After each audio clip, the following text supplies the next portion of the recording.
गणपति बाबा की मूर्ति तोड़ दी है, हनुमान जी की मूर्ति तोड़ दी है, पूरी दुनिया मेरे अगेंस्ट हो गई है। मेरा कौन से साहब का फ़ोन आया? तो बोले बाला साहब का फ़ोन आया। बाला साहब ने फ़ोन कर दिया और बोल दिया कि मैं हूँ।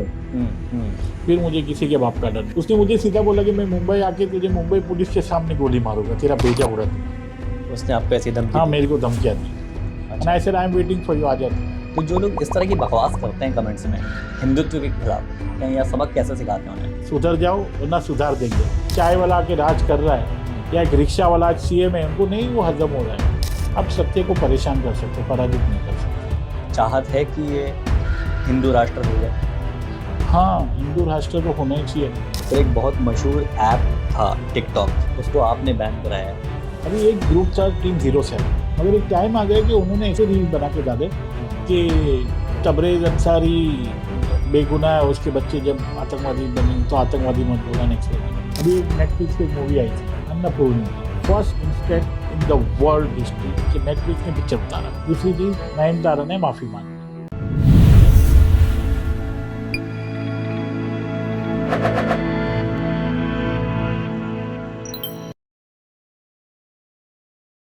जय श्री राम दोस्तों, बहुत बहुत स्वागत है आपका शो में जिसका नाम है शो बी हिट। आज हमारे साथ बहुत स्पेशल गेस्ट हैं जिनका नाम है रमेश सोलंकी जी। हिंदू आईटी सेल के वो फाउंडर भी हैं और प्रेसिडेंट भी हैं, और उनको एक और टर्म दिया गया, एक और नाम दिया गया बड़ा इंटरेस्टिंग सा, द ओरिजिनल रिबेल। तो हम बहुत बहुत स्वागत करना चाहते हैं रमेश जी आपका। जय श्री राम। जय श्री राम। जय श्री राम। हिंदू आईटी सेल, बहुत सारे लोग हैं जो कि आईटी सेल वर्ड से शायद इतना वाकिफ़ नहीं है। मैं चाहता हूं कि आप एक बार एक्सप्लेन करें कि हिंदू आईटी सेल क्या है, कैसे फंक्शन करती है। जैसे कोरोना काल स्टार्ट हुआ था जी। और टीवी पे रामायण और महाभारत सीरियल दिखाया जाने लगा, उसी टाइम पे सोशल मीडिया स्पेशली जो ट्विटर, फेसबुक, इंस्टाग्राम, व्हाट्सएप पे हिंदू देवी देवताओं पे बहुत ही अभद्र टिप्पणी और पोस्ट, वल्गर पोस्ट, जैसे उनको नग्न दिखाना, न्यूड एंड सेक्सुअल कंटेंट में दिखाना, वो पूरा सुनामी आ गया, बाहर आ गया। और मेरा एक खासियत है कि जब मैं शिवसेना में था तभी भी मैं ये सब चीज़ों के अगेंस्ट में कंप्लेन करता था, एफआईआर करवाता था और एक्शन करवाता था। बट एक टाइम ऐसा आ गया कि रोज़ सुबह अगर मोबाइल खुला तो हज़ारों की संख्या में कंप्लेंट्स आ जाती थी। लोग चाहते थे कि हम लोग कंप्लेन करें। अच्छा। But it is practically impossible for one person to do all the complaints and stuff, क्योंकि एक कंप्लेन को कंक्लूजन तक पहुंचाना, कंप्लेन करना खाली ऐसा नहीं कि कंप्लेन कर दिया और छोड़ दिया, कंक्लूजन तक पहुंचाना बहुत टाइम लगता था। It use to take time, money, energy और सब बहुत कुछ होता था। तो मेरे फ्रेंड है विकास पांडे, उन्होंने और मेरी चर्चा हुई कि ये जो हो रहा है ये इम्पॉसिबल एक जन से कंट्रोल करना या एक जन से एक्शन लेना। जी। तो why don't we form a team, like minded people, 8 to 10 people come together and form a team जो सोशल मीडिया पे जो सब हो रहा है उसके अगेंस्ट में कंप्लेन करेंगे। तो उस हिसाब से फिर हिंदू आईटी सेल का गठन हुआ। अच्छा। फिर हम लोग ने बहुत सारे नाम सोचे, फिर अलग अलग सेल ये वो, बट मेरे को हिंदू आईटी सेल जचा। अच्छा। क्योंकि we are fighting for the Hindu causes. जी। और आईटी सेल मतलब आईटी रिलेटेड ही कंप्लेंट स्टार्टिंग उसी वजह से हुआ था, जन्म ही उसी वजह से हुआ। तो हम लोगों ने उसका नाम हिंदू आईटी सेल रखा था। अच्छा। This was the origin of Hindu IT cell. अच्छा, तो यही कॉज था या फिर आप बहुत पहले जब आपकी जर्नी शुरू हुई होगी तो वहाँ पे मतलब कहाँ से ये थॉट उठा कि नहीं हम हिंदुत्व के लिए लड़ेंगे, हम हिंदुत्व की रक्षा करेंगे, ये थॉट सर कहाँ से उठा? वो थॉट तो 92 जब मैं 12 साल का था और जब बाबरी मस्जिद गिराई गई या उसको ध्वस्त किया गया, फिर जो राइट्स हुए, बाला साहब ठाकरे ने जो हिंदुओं को बचाया, हिंदुओं पे पूरी मुंबई जली थी, उस टाइम पे स्टोरी ऐसा है कि मुझे घर छोड़ के हम लोग को जाना पड़ा था गुजरात। और अच्छा। तब से मुझे हिंदुत्व के लिए लड़ने के लिए प्रेरणा मिली थी। बाला साहब ठाकरे जी मेरे प्रेरणा स्थल है। ही is the God figure for Shiv Sainik, for still everybody, सारे हिंदू उनको बहुत मानते हैं जी। तो तब से ऐसा लगा कि हिंदुओं के लिए लड़ना है जी। अब आपने बाला साहेब ठाकरे जी का नाम लिया है और वो हम सबके लिए बहुत पूजनीय है, तो मैं चाहता हूँ कि आप, अगर आपके पास कोई ऐसा किस्सा है कि मतलब आप, क्योंकि बाला साहेब जी के साथ आपने बहुत समय बिताया होगा, तो कोई एक ऐसा किस्सा जो हमारी जनता को जानना चाहिए कि हाँ बहुत जिसमें रुचि हो। बाला साहब ठाकरे का एक किस्सा ऐसा है कि जब पूरी दुनिया आपके अगेंस्ट में खड़ी हो जाती है, हाँ। आपके खुद के लोग, और बाला साहब एक जन आपके साथ में, तो फिर आप किसी से नहीं डरते। वाह। ऐसा एक किस्सा हुआ था जब मैं पालीताना करके एक गांव है गुजरात में, जी।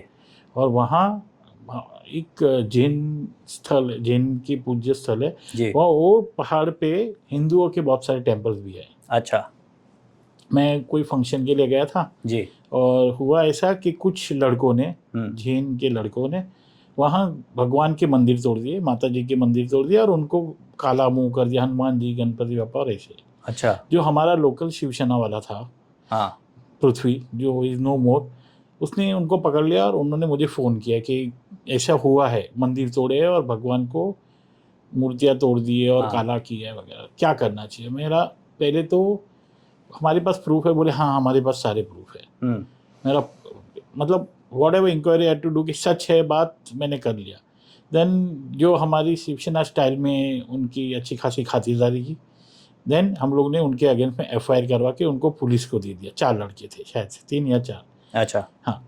फिर हमारे ऊपर सब जगह से प्रेशर आना शुरू हो गया, गवर्नमेंट से, पुलिस से, लोगों से, कि कंप्लेन वापस ले लो, पैसे ले लो, ये ले लो, बट हम लोग ने नहीं लिया। Then the thing started, all pressure started coming from Mumbai. अच्छा। ओके। बहुत सारे फ़ोन आए, बहुत सारे फ़ोन आए। अब वो जैसे वो पृथ्वी पे फ़ोन आने का, वो मेरा नाम देने का कि रमेश सर ने किया है, रमेश भाई ने किया है, तो वो लोग मुझे फ़ोन करेंगे, आप जाके माफ़ी मांग लो। मैं माफ़ी नहीं मांगूंगा, मेरी कोई गलती नहीं है। और मैं बाला साहब की विचारधारा पे शिवसेना ज्वाइन की थी, हिंदुओं के लिए लड़ने के लिए। भगवान का अपमान हुआ है, मैं सहन नहीं करूँगा, चाहे तो आप मेरा रेजिग्नेशन ले लो। फिर एक कंटिन्यूस एक दिन चला, मगर बहुत सारे लीडर्स के फ़ोन वगैरह है, मुझे नाम नहीं लेने, बट चलता रहा।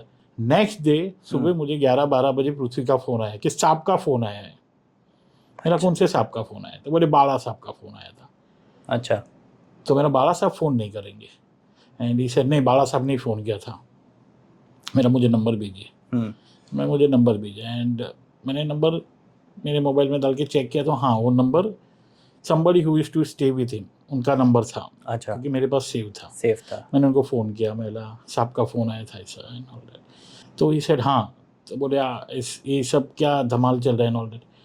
तो साहब फ़ोन पे आए, एंड ही सेड, तो वहाँ लफड़ा करने गए हो कि क्या चल रहा है? एंड आई सेड, मैं लफड़ा करने नहीं आया, मगर साहब ऐसे ऐसे हुआ है, मूर्तियाँ तोड़ दी, गणपति बापा की मूर्ति तोड़ दी है, हनुमान जी की मूर्ति तोड़ दी है, ऐसे सब। तो और मेरा पूरी दुनिया मेरे अगेंस्ट हो गई है, पूरी पार्टी, सब लोग बाहर के सारे लोग मेरे अगेंस्ट है, फोर्सेस एंड ऑल दैट। बहुत अकेला हो गया हूँ, बट मैं पीछे नहीं हटूंगा। ये सेड, तू सही बोल रहा है, प्रूफ है? I said yes. ये सर अगर सही है तो मैं तेरे साथ में, you don't need to worry, पूरी दुनिया एक साइड हो जाने। अरे वाह। मैं आई विल सी दैट उनको सजा मिले। क्या बात है। एंड सर आप मुंबई आ जाओ प्रूफ लेके, हाँ। आई विल सी दैट उनको सजा मिले। एंड देन लाइक वो एक फ़ोन के पहले मुझे खुद को ऐसे लगा था कि दुनिया में हाँ। कोई सपोर्ट नहीं, कहाँ जाना, सब जगह से फ़ोन है, इतना प्रेशर। जी। बाला साहब ने फ़ोन कर दिया और बोल दिया कि मैं हूँ। फिर मुझे किसी के बाप का डर नहीं था। जी। मेरे साथ बाला साहब है तो फिर किसी बात के डर। एंड बहुत अच्छा खासा रिस्पॉन्स लोगों से भी मिला, पालिताना के लॉयर्स ने बहुत अच्छा, फिर वो केस भी चला। We got a written note also कि आज के बाद प्रोटेक्शन मंदिर को मिलेंगे। अरे वाह। जो तोड़ दिए वो सही कर दिए, एंड बहुत सी अच्छी चीज़ें हुई। जी। मगर मुझे इतनी एक चीज़ याद है कि जब दुनिया गलत का साथ दे रही थी, तब बाला साहब खड़े हो गए, नहीं मैं साथ में हूँ। क्या बात है। इसीलिए तो शायद उनका नाम अमर है, इसीलिए इसीलिए तो नंबर है। बिल्कुल बिल्कुल उसमें। एंड मैं सच में बताऊं तो बाला साहेब पूरे मुंबईकर्स के लिए क्या, पूरे मराठा के लिए क्या, पूरे पूरी हिंदुस्तान में जितने हिंदुस्तान, हिंदू हैं उन वर्ल्ड सबके के लिए, लिए पूरे उन्होंने मुझे वर्ल्ड के इतना लिए। ही बोला था, तू घाबरू नको, मैं तुझे पार्टीशी आए, हाँ। And that was enough for me. नहीं, बाला साहेब ठाकरे जी की जो छवि है वो कहीं ना कहीं जो है रिजेंबल होती है आप में भी। एक बार मुझे याद है कि आपकी अदालत जो शो आता था, तो उसमें जो उन्होंने बोला था रजत शर्मा जी ने कि आपका क्या बाबरी मस्जिद में हाथ है, तो उन्होंने कहा हाथ नहीं है, पाँव भी है। तो वो कितना बेधड़क बोलते थे, और मुझे लगता है कि आप में भी वो सेम गुण जो हैं वो आए हैं। तो उनसे भी लोग कहीं ना कहीं जो है खौफ खाते थे मुंबई में, आज भी उनके नाम पे खौफ खाते हैं, और आपका भी सेम हाल है। लोग कहीं ना कहीं डरते हैं। इस बारे में क्या कहना चाहते हैं आप? मुझे जितने लोग डरते हैं उससे ज़्यादा बहुत सारे लोग प्यार करते हैं, प्यार तो बहुत करते हैं, बहुत बिल्कुल। करते हैं। हम खुद और भी, हम बहुत लोग। जो गलत है वही मेरे से डरते हैं। हाँ। जो गलत इन द सेंस कि चलो गलती सबसे होती है, मैं आई एम नॉट सेइंग मैं दूध का धुला हूँ, मेरे से भी गलतियाँ होती है, जी। मगर मैं जानबूझ के किसी के धर्म को, किसी के पर्सनली किसी को अटैक करूँगा, किसी की भावनाओं को ठेस पहुंचाने के लिए मैं ऐसी कोई चीज़ नहीं करूँगा। जी। तो अगर कोई गलत करता है मेरे धर्म के साथ, मेरे मेरे भाइयों के साथ, मेरे बहनों के साथ, तो I take a stand. Okay. And I take a stand. जब तक उस मेरा एक चीज़ है कि मैं कभी बैकआउट नहीं करता हूँ, भले सामने वाला कोई भी हो। अगर गलत है तो उसको उसकी सज़ा मिलनी चाहिए। जी। He should regret that he did. और लीगली मैंने कोई मारा मारी की नहीं बात कर रहा हूँ, मगर मैं लीगली क्या करता हूँ कि उसको सबक सीख जाए। अच्छा। जैसे अभी ये कॉमेडियंस थे, जितने भी कॉमेडी स्टैंड अप कॉमेडियंस वगैरह थे, हाँ। वो उनको खाली जोक करना या उनका धंधा ही हिंदू धर्म, हिंदू देवी देवताओं पे है, उनका धंधा ही उस पे था। दो कौड़ी के कॉमेडियन कुछ भी भगवान या सीता माता या राम, जैसे मुनावर फारूकी है, हमारे ग्रोवर XYZ कितने भी जो भी थे, सबको बस एक ही मिलता था, हिंदू धर्म, महाभारत, रामायण, ये सीता माता, राम भगवान, पार्वती माता। और आप बाकी धर्म की करो, बाकी रिलीजन मजहब का करो एक बार, तो आपको पता चलेगा। अब एक जोक मारोगे सीधा आपका या तो घर जल जाएगा या तो आपकी गर्दन कट जाती है। ओके। सेकेंड थिंग, अगर आप जोक मारोगे तो सीधा आपको माफ़ी मांगना जाना है। मगर हिंदू बेचारा शांत है करके आप कुछ भी करते रहोगे, तो दे आई टेक अ स्टैंड। मेरा एक टैगलाइन है, सुधर जाओ वरना सुधार देंगे, मगर मैं ब्रैकेट में बोलता हूँ लीगली। तो डरते होगे तो ये जो ब्रैकेट में आपने लीगली है बोला है, हाँ, मैं इसके लिए बोल रहा हूँ, सुधर जाओ वरना सुधार देंगे, लीगली। और ब्रैकेट में लीगली है और लीगली सुधार देंगे। अच्छा। क्योंकि भारत का कानून और व्यवस्था, पुलिस फोर्स, मुझे उन आर्मी पे बहुत भरोसा है। अरे वाह। So I am happy with that. Sir, आपने जर्नी शुरू की थी शिवसेना से, उसके बाद आप बीजेपी में आए, तो शिवसेना के जो लीडर्स हैं और बीजेपी के जो लीडर्स हैं, उन दोनों में क्या सिमिलैरिटीज और क्या डिफरेंसेस हैं? सिमिलरिटी तो मतलब अच्छा काम करते हैं फॉर द पार्टी, पार्टी के लिए अच्छा काम करते हैं और पार्टी के लिए लॉयल है, दैट इज द सिमिलरिटी। मगर बीजेपी के लीडर्स और शिवसेना लीडर्स में मैंने एक फ़र्क देखा, वो है कि बीजेपी के लीडर्स, सीरियसली बोलूँ ना, बड़े लीडर ना, I can take them on the platform, जैसे देवेंद्र फडणवीस जी है जी। एक गुजरात में हमारे डेप्यूटी CM है हर्ष भाई संघवी। मैं मेरी फैमिली मुसीबत में थी, I was in Delhi, Nirmala Sitharaman ji को मिलने गया था, मेरी फैमिली पे हमला हुआ था। मैंने देवेंद्र फडणवीस जी को मैसेज किया कि मेरी फैमिली अटैक हुई है जी, and within 5 minutes I got a call from Devendra Fadnavis himself. Okay. Devendra ji ने मुझे कॉल करके पूछा क्या हुआ, मैंने उनको डिटेल दी एंड जो भी होना चाहिए था या सॉल्यूशन था वो हो गया। स्टेट का home minister, biggest leader in Maharashtra, biggest leader, busy schedule में से टाइम निकाल के पर्सनली फोन करके अगर कार्यकर्ता का ध्यान रखा, that is a connection, family bonding हो जाती है हमारी। आज देवेंद्र जी जैसे इंसान, बड़े इंसान ने मेरे को कॉल किया तो मैं उनके लिए कुछ भी करूँगा आज। The same thing happen in Gujarat also, कि मैंने मैसेज डाला था and I got a call in the night at 12 o'clock। Harsh bhai Sanghavi ने मुझे फ़ोन किया कि क्या हुआ है करके। मैंने उनको सिचुएशन एक्सप्लेन की और मुझे सॉल्यूशन मिल गया। Okay, now this things are like, बोले ना, a big leader like Devendra ji और हर्ष भाई, देवा भाव बोलते सब, क्यों? क्योंकि वो भाई है, अपने लोगों को भाई मानते हैं। हर्ष भाई को सब भाई बोलते क्योंकि वो अपने लोगों को भाई या फैमिली जैसे ट्रीट करते हैं, कोई भी हो। Other party leaders they don't care.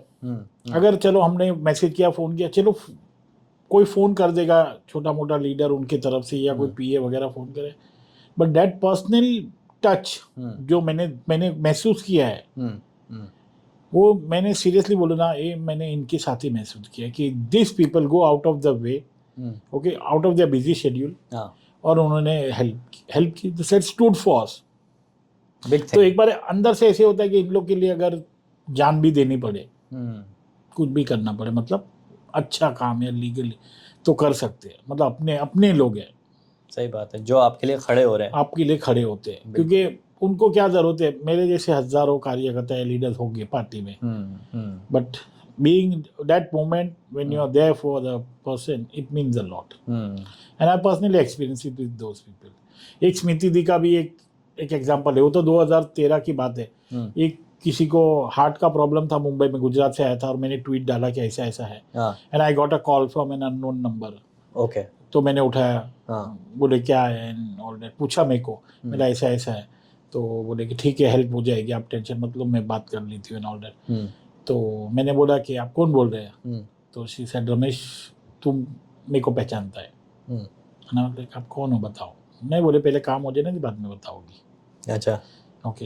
And she helped, उन्होंने जिसको बोला उन्होंने हेल्प किया जी वो गुजरात से जो बंदा है वो बच गया जी। उसके बाद मुझे फ़ोन आया, हो गया, एंड आई सेड अभी बताओ कौन है। बोले तो तेरी स्मृति दी को पहचाना नहीं। एंड आई सेड कि पहचाना नहीं ऐसा नहीं है, but seriously I wasn't expecting you to call. इतनी बड़ी leader Tulsi Virani calling herself। Tulsi Virani, बिल्कुल उनकी भी एक पूरी जर्नी रही है। पूरी जर्नी रही, तो अगर समझो कि इतनी बड़ी लीडर कॉल करती है, टेक केयर, मतलब तो एक बॉन्ड हो जाता है कि उनके लिए कुछ भी कर सकते हैं। सही बात, ऐसा कभी भी उनके लिए खड़ा। पॉलिटिक्स, पार्टी, इस सब अपनी जगह पे, मगर पर्सनल बॉन्डिंग हो जाती ना। तो सर आप पहले शिवसेना में थे और उसके बाद आप आज बीजेपी में हैं। पहले शिवसेना की बात करते हैं कि शिवसेना आईटी सेल आपने फॉर्म किया, तो जैसे हिंदू आईटी सेल के आप फाउंडर हैं, शिवसेना आईटी सेल की क्या कहानी है? शिवसेना आईटी सेल, मैं शिवसेना में पहले 98 में मैंने शिवसेना ज्वाइन कर ली थी। अच्छा, स्कूल छोड़ने के 2 स्टोरी मैं बताता हूँ आपको जी, मगर तब से लेके मैं शिवसेना में था जी। अभी 2013 में शायद से शिवसेना का जो भारतीय विद्यार्थी सेना था, वो जो ग्रुप था वो शांत हो गया था, जिसमें maybe I was a member and I was a leader in that. वो शांत था, और आदित्य ठाकरे उन्होंने भारतीय युवा सेना फॉर्म की थी। मगर अनफॉर्चुनेटली बोले या कोई रीजंस की वजह से मुझे उनसे मिलने नहीं मिल रहा था, या मुझे पोस्ट नहीं मिल रही थी, या जो भी था कि आई was not declared a member और पोस्ट बेरर ऑफ युवा सेना। एंड ऐसे हुआ कि मैंने बहुत time I was working on social media में 2009 से ट्विटर और फेसबुक वगैरह पे था, ऑर्कुट पे था मैं पहले। अच्छा, तो you can say I was Orkut या also that time we were doing social media on Orkut and Twitter ना। अभी मेरी शिवसेना के बारे में पहले बहुत गलत फहमी थी, लोगों के गुंडे है, ऐसे किया वैसा किया, there was nobody to explain to them. और एक चीज उनके दिमाग में ऐसी थी कि अनपढ़ लोग हैं, जाहिल गुंडे, अच्छा, पढ़े लिखे नहीं है, या उनको बोलना नहीं, इंग्लिश नहीं आता वगैरह। तो ट्विटर पे मैं था, और अगर शिवसेना के बारे में कोई गलत इन्फॉर्मेशन फैला रहा है या गलत कुछ बोला था तो मैं उनको काउंटर करता था। ओके, जैसे बहुत सारे जर्नलिस्ट है, राजदीप, फिर उसकी वाइफ सागरिका, बरखा, ये वो पूरा लिस्ट है जी, उस सब के साथ मेरी तू मैं होती थी, और मैं उनको फैक्ट से काउंटर करता था। अभी वो लोग मुझे ब्लॉक कर देते।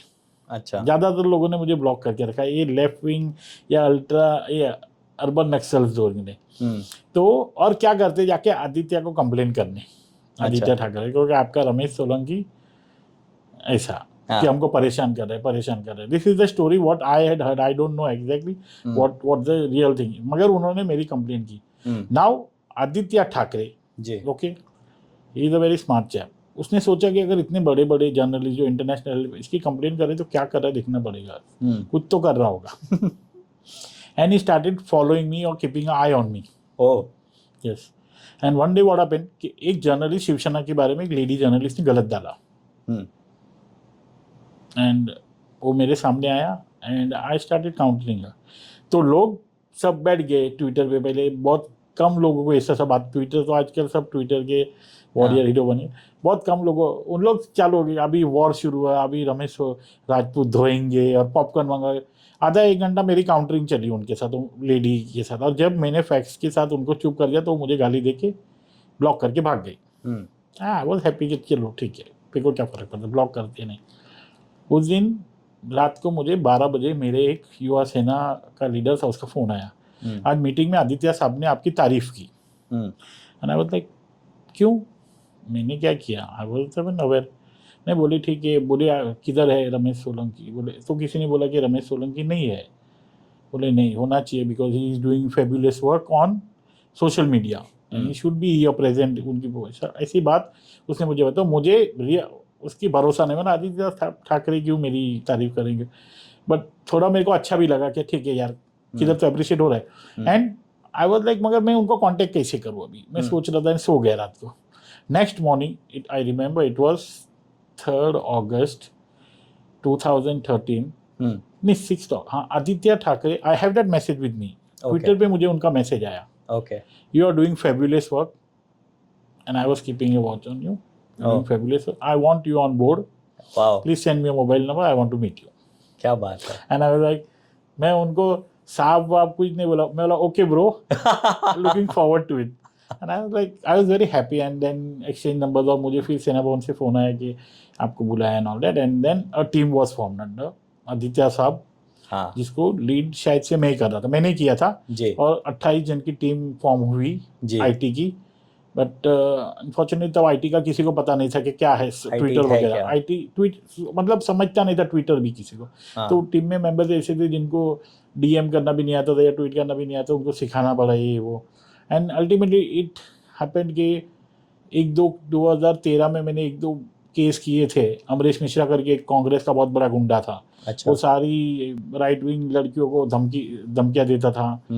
इवन ही यूज्ड टू से कि मीनाक्षी लेखी, स्मृति ईरानी, निर्मला सीतारमण, उनका रेप कर दूंगा। अच्छा, फिर अरुण पुरी की लड़की का रेप करके उसको नंगा दौड़ाएंगे, जला देंगे, 2 लाख संघियों को मार देंगे, but nobody used to counter ही नहीं करने का उसको, या काउंटर करेगा तो डरा देता था। अच्छा, हाँ, now there was one female जिसके साथ उसका लफड़ा हुआ, I won't name her on here, उसने कुछ हुआ एंड उसने धमकी दिया सीधा उसको, I have that tweet also, कि तेरे घर का एड्रेस मारूंगे, तेरा एग्जाम्पल बना देंगे।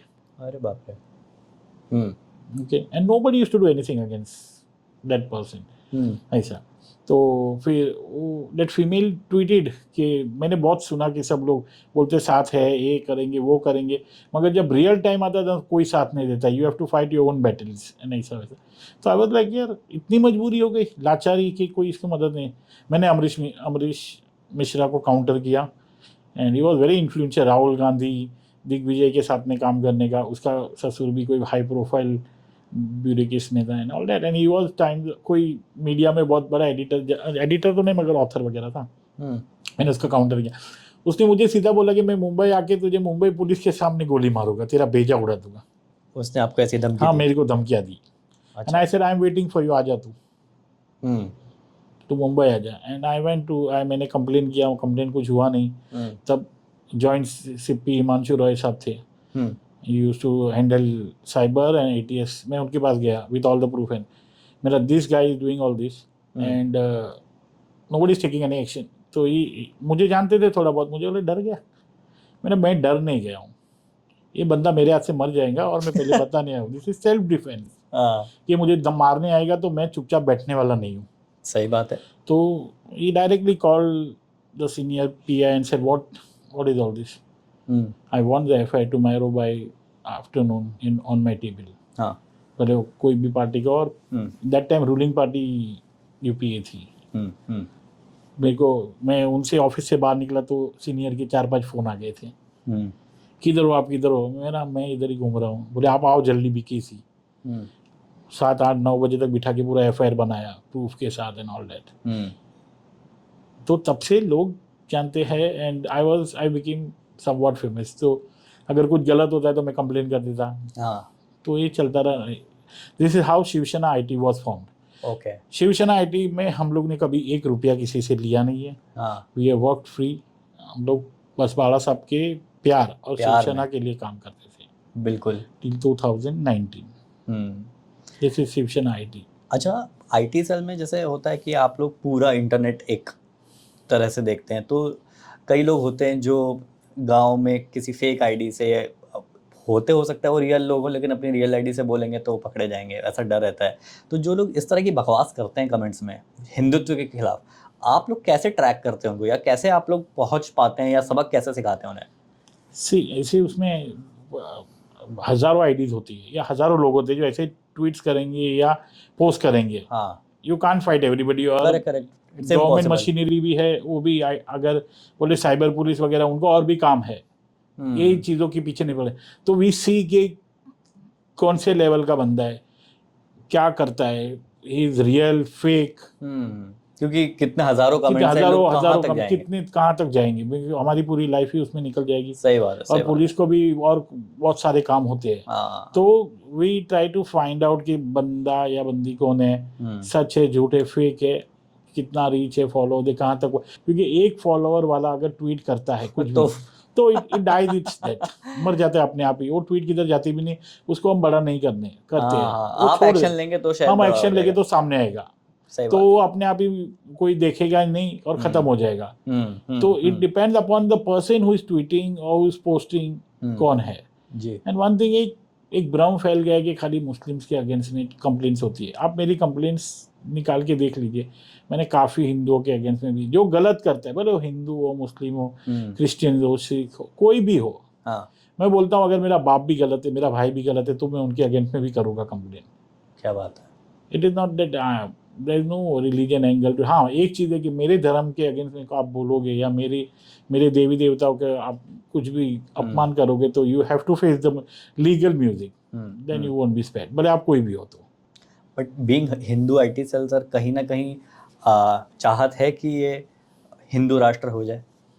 हाँ, हिंदू राष्ट्र तो होना ही चाहिए, क्योंकि हम पूरे दुनिया में देख लीजिए कितने मुस्लिम राज्य है, 53 54 या नंबर बढ़ते ही Countries जाती हैं, है, बिल्कुल। आज तो बढ़ ही रहे। क्रिश्चियन नेशन है, सबके लिए है। खाली एक राष्ट्र है हिंदुस्तान, मेजोरिटी 80% हिंदू है। वो भी अगर हिंदू राष्ट्र नहीं हो तो हम लोग कहाँ जाएंगे, मार्स पे जाएंगे, मंगल पे भेज दीजिए हमको। जी। हिंदू के लिए कुछ तो कहीं तो जमीन होना है। अखंड भारत का नक्शा देख लीजिए आप जी।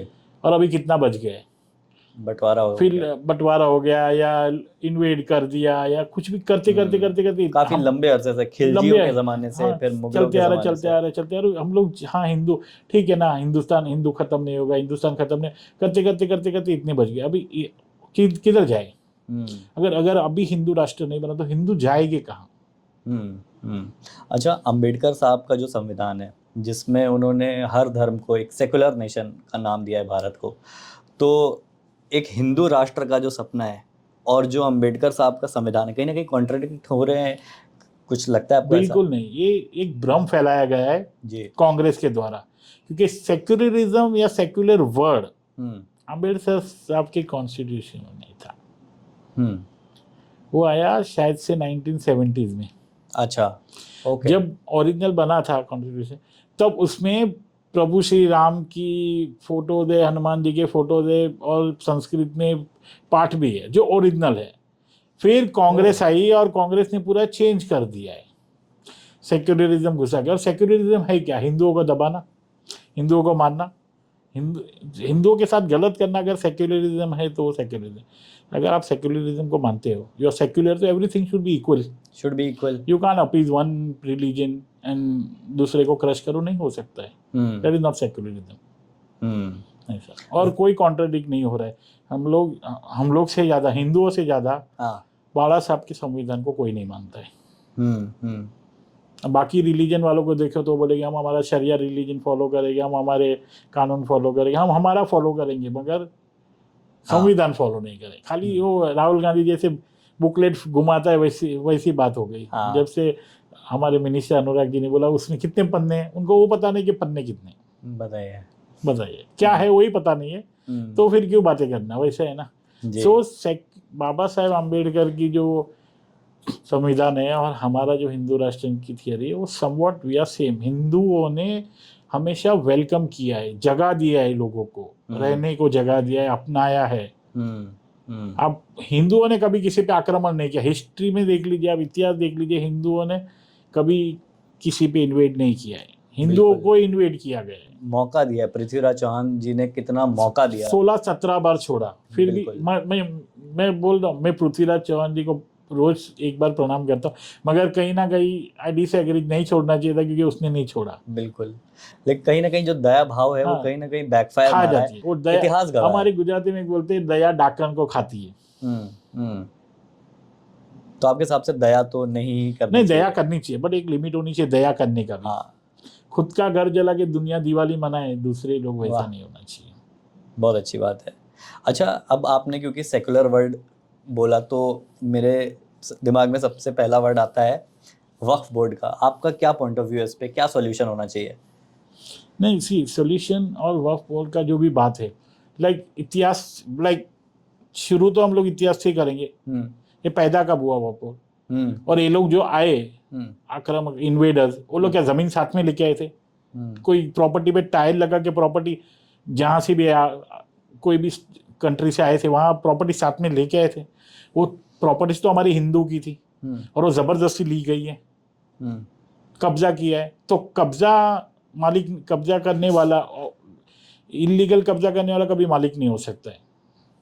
हम्म और ये जो बोर्ड बन रहे हैं उसको स्ट्रेंथ खाली कांग्रेस ही किया है, क्योंकि अपीजमेंट कर, उनको अपीज करना था। आप अगर बोल दो कि मैं अभी आपके वहाँ पे स्टूडियो पे बैठा हूँ, ये स्टूडियो मेरा है, मैं बोल दिया मैं बोर्ड हूँ, वक्फ बोर्ड, हम्म मतलब आपको प्रूव करना है कि आपका स्टूडियो है, ये क्या बात हुई? हम्म हम्म मतलब एक बार जो आप संविधान की बात कर रहे हो, एक बार जो आप इक्वलिटी की बात कर रहे हो, एक बार जो आप लॉ की बात कर रहे हो, और इधर आप कुछ भी मुंह से बोलो मतलब आपका हो गया, ऐसे नहीं होता है ना। तो आपके हिसाब से इसका सॉल्यूशन क्या मेरा होना मेरे चाहिए? हिसाब से एक ही सोल्यूशन है, जो भी ये बोर्ड के पास जो भी ज़मीन है उसको अच्छे से जांच करे। हम्म और मुझे पता है कि 95% की ज़मीनें इलीगल कब्जे वाली है, उसको वापस सरकार ले, उसको अच्छे कामों में यूज़ करे, जैसे हॉस्पिटल्स है, स्कूल्स है, कॉलेजेस है।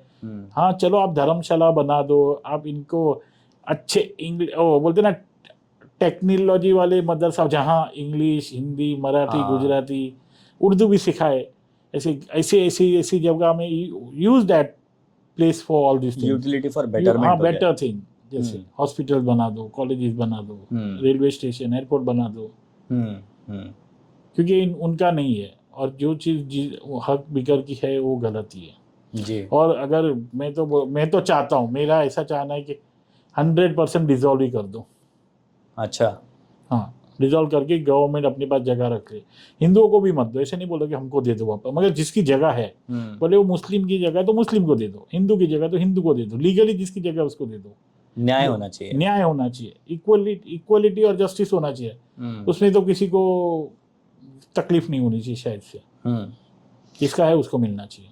अच्छा, आपको याद होगा 2019-20 के तकरीबन वही वक्त चल रहा था, कोरोना काल शुरू ही हुआ था, तो CAA और NRC एक्ट लागू हुए थे, जिसमें इलीगल माइग्रेंट्स जितने हैं उन पे बहुत उनसे पेपर मांगे गए थे, बिल्स मांगे गए थे। तो आपके हिसाब से वो क्या वापस लागू होना चाहिए? 100% लागू होना चाहिए, क्योंकि CAA और NRC का मतलब क्या है? CAA का मतलब क्या है कि जो भी कमज़ोर लोग हैं दूसरी कंट्रीज में, जैसे हिंदूज है, सिख्स है, क्रिश्चियंस है, जो पीड़ित है दूसरी का भी, इस्लामिक कंट्रीज में मुस्लिम्स तो पीड़ित नहीं होंगे, जो ये पीड़ित है हमारे इंडियन, उनको वापस लाने के लिए CAA बनाया था। अच्छा। अभी उसमें भी प्रॉब्लम्स हुई पार्टियों को कि मुस्लिम विरोधी किधर है? अरे कोई अगर तड़प रहा है, मर रहा है या टॉर्चर हो रहा है, उसको लाओ, उसको सहायता करो, उसमें विरोध किसका है? किसी का भी नहीं है। फिर भी उसका विरोध किया CAA का।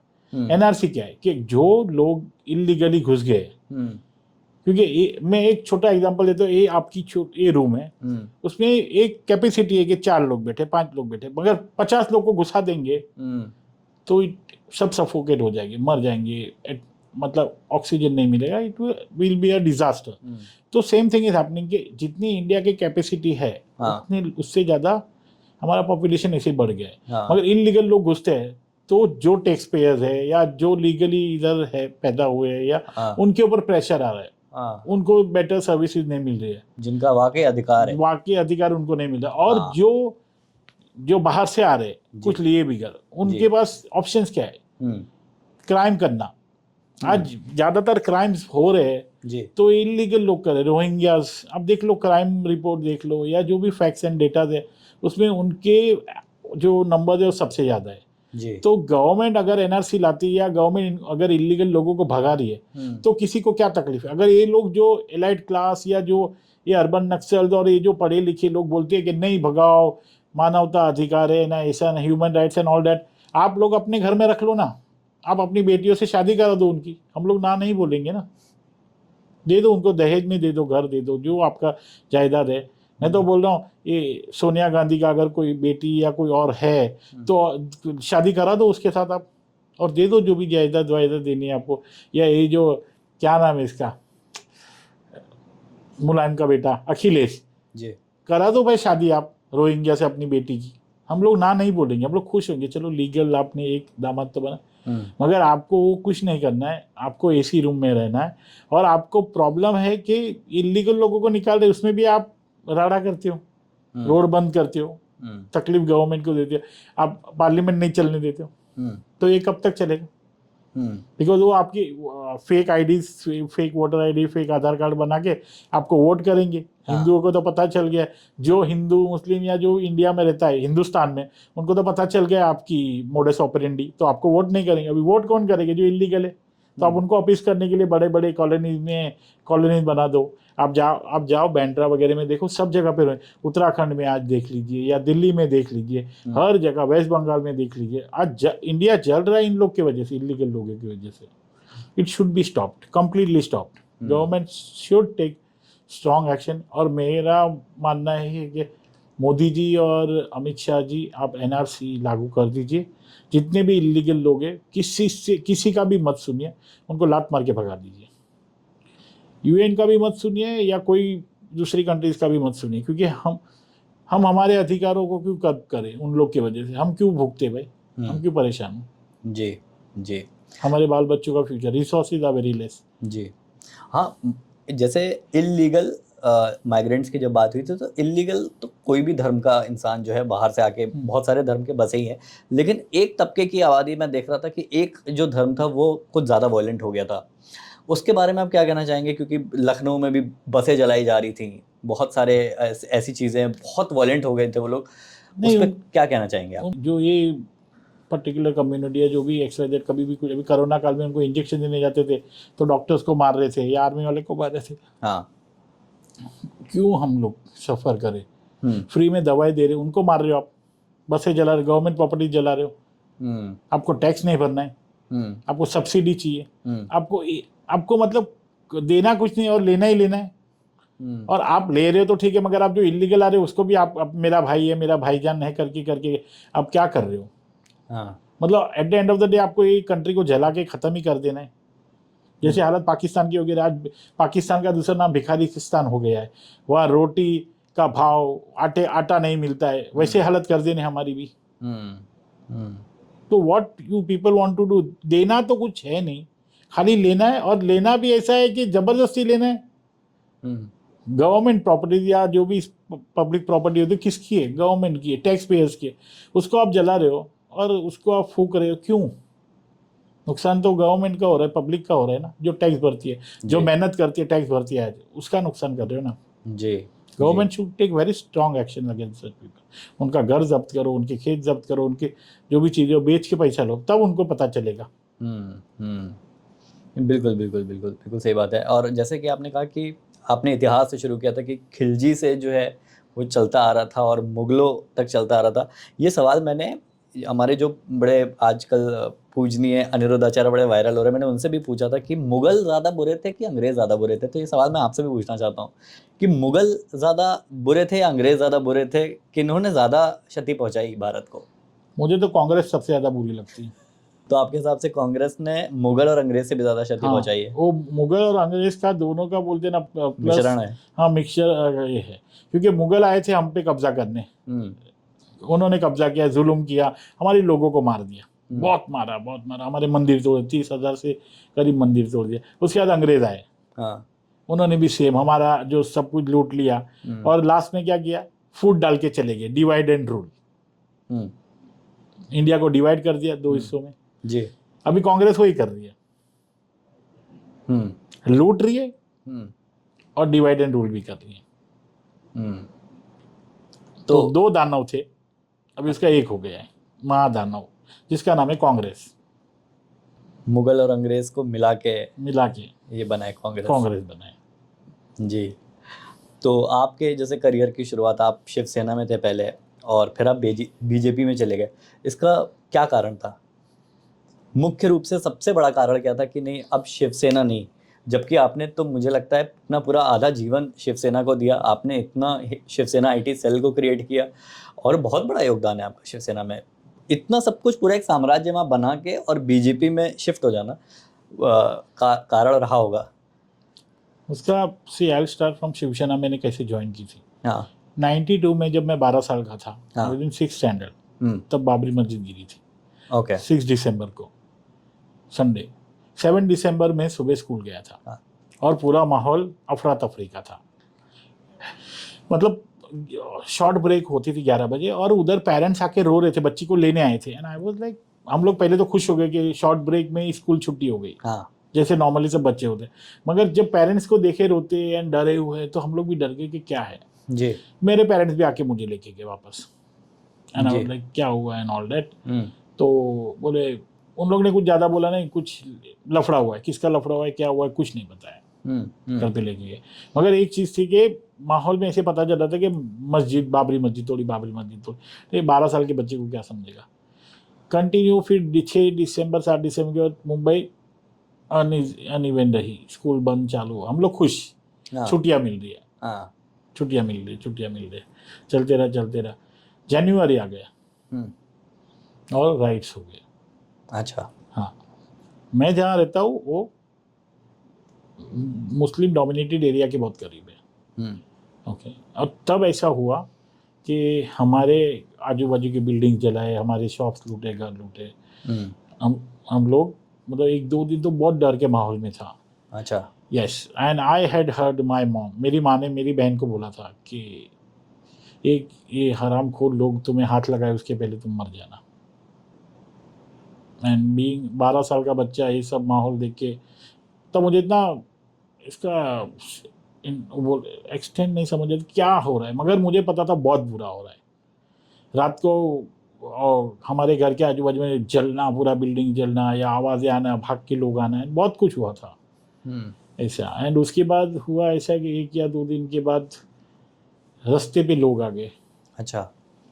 मराठी लोग, अच्छा। जो हमारे एरिया के लोकल मराठी लोग थे, जो क्रिकेट खेलते थे, मुझे पता था वो लोग, संज्ञा, बुटिया, लोकिया, एंड बहुत सारे लोग थे जो ये वो सेव करने आ गए।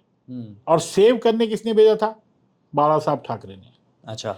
हाँ, तो उन्होंने मेरे पिताजी को बोला कि आप डरो मत, साहब ने ऑर्डर दिया है कि किसी को भी हानि नहीं पहुंचेगी, ऐसा। तो आई वाज लाइक, साहब ने बोला ये लोग, अभी हम लोग बच गए एंड ऑल दैट। तो मैंने मेरे डैड को पूछा कि पिताजी कि साहब कौन है, कोई बड़ा मिलिट्री ऑफिसर है क्या, कोई पुलिस ऑफिसर है कि कौन है? तो मेरे पिताजी का बोलना है, साहब सबका बाप है। तो रेंदे बोले बस इतना दिल लिए बहुत है। साहब कौन है, साहब कौन है? तो नहीं बताया उन्होंने ज़्यादा। मैंने उनका नाम तो बताओ, तो उन्होंने मुझे बोला बाला साहब ठाकरे। अरे वाह। दैट नेम जी वॉज लाइक, बोले ना, मेरे दिमाग दिल में उतर गया, छाप छोड़ बाला गया। साहब ठाकरे। मगर प्रॉब्लम इतनी हुई कि हम लोग को मुंबई छोड़ना पड़ा। अच्छा। जनवरी 11-12 तारीख है, हम लोग 6 महीने के लिए मुंबई छोड़ के भाग गए, चले गए। जो शिव सैनिक थे उन्होंने बोला भी कि आप लोग रहो, हमारी गारंटी, आपको कुछ नहीं होगा। मैंने मेरे ब्लॉग में भी लिखा है, दे गारंटी। मगर बोले बिजनेस या और नुकसान या ये सब नहीं देखा मेरे डैड ने या मम्मी ने, उन्होंने, मेरे अंकल ने, उन्होंने जी। और हमारी फैमिली और हमारी फैमिली की सुरक्षा के लिए जी। हम लोग गुजरात चले गए। अच्छा। यस, 6 महीना चले गए हम लोग गुजरात। ओके, 6 महीना चले गए। और हम तब मैं अंडर-12 फुटबॉल टीम का मेंबर था, सेंट जेवियर्स, जो जीती थी। अच्छा। And I was going to represent the state team. Okay. मगर वो राइट्स की वजह से स्टेट टीम में से नाम गया। जब हम वापस आए तो मेरे को डिटेन कर दिया 6 स्टैंडर्ड में, अटेंडेंस की वजह से वापस मेरे सब दोस्त ऊपर चले गए।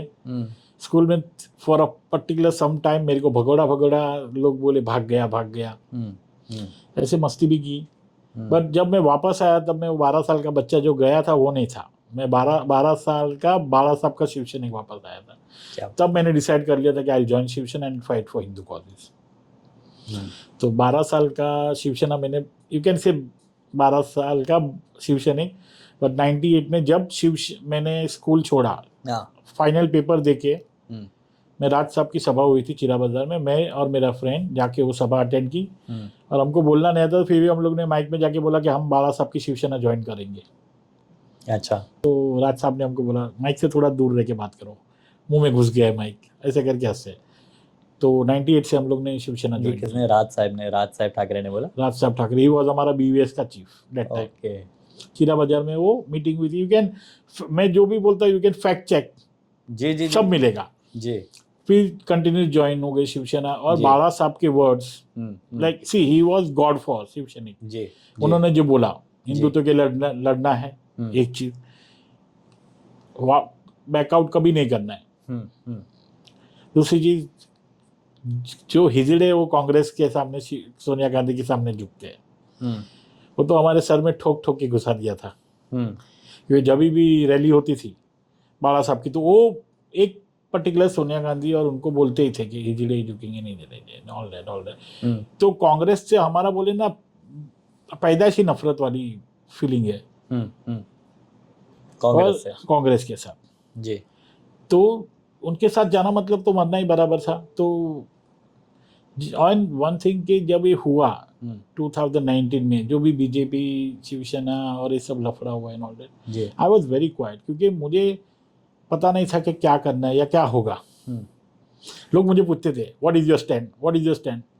तो मैं हमेशा बोलता था मेरा स्टैंड जब टाइम आएगा तब मैं लूंगा, अभी मैं बोल के कोई मतलब नहीं स्टैंड का, क्योंकि कुछ होता नहीं और मैं डायरेक्ट बोल देता हूँ तो it doesn't make any sense. But I was very sure what I had to do and what I wanted.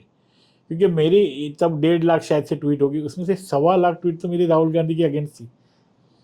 वो गधे को गधा बताता था मैं, जैसे ये लोग बोलते PM मटेरियल, मैं बोलता हूँ गधे को तुम लोग कितना भी सजाओ दजाओ वो गधा ही रहने वाला है।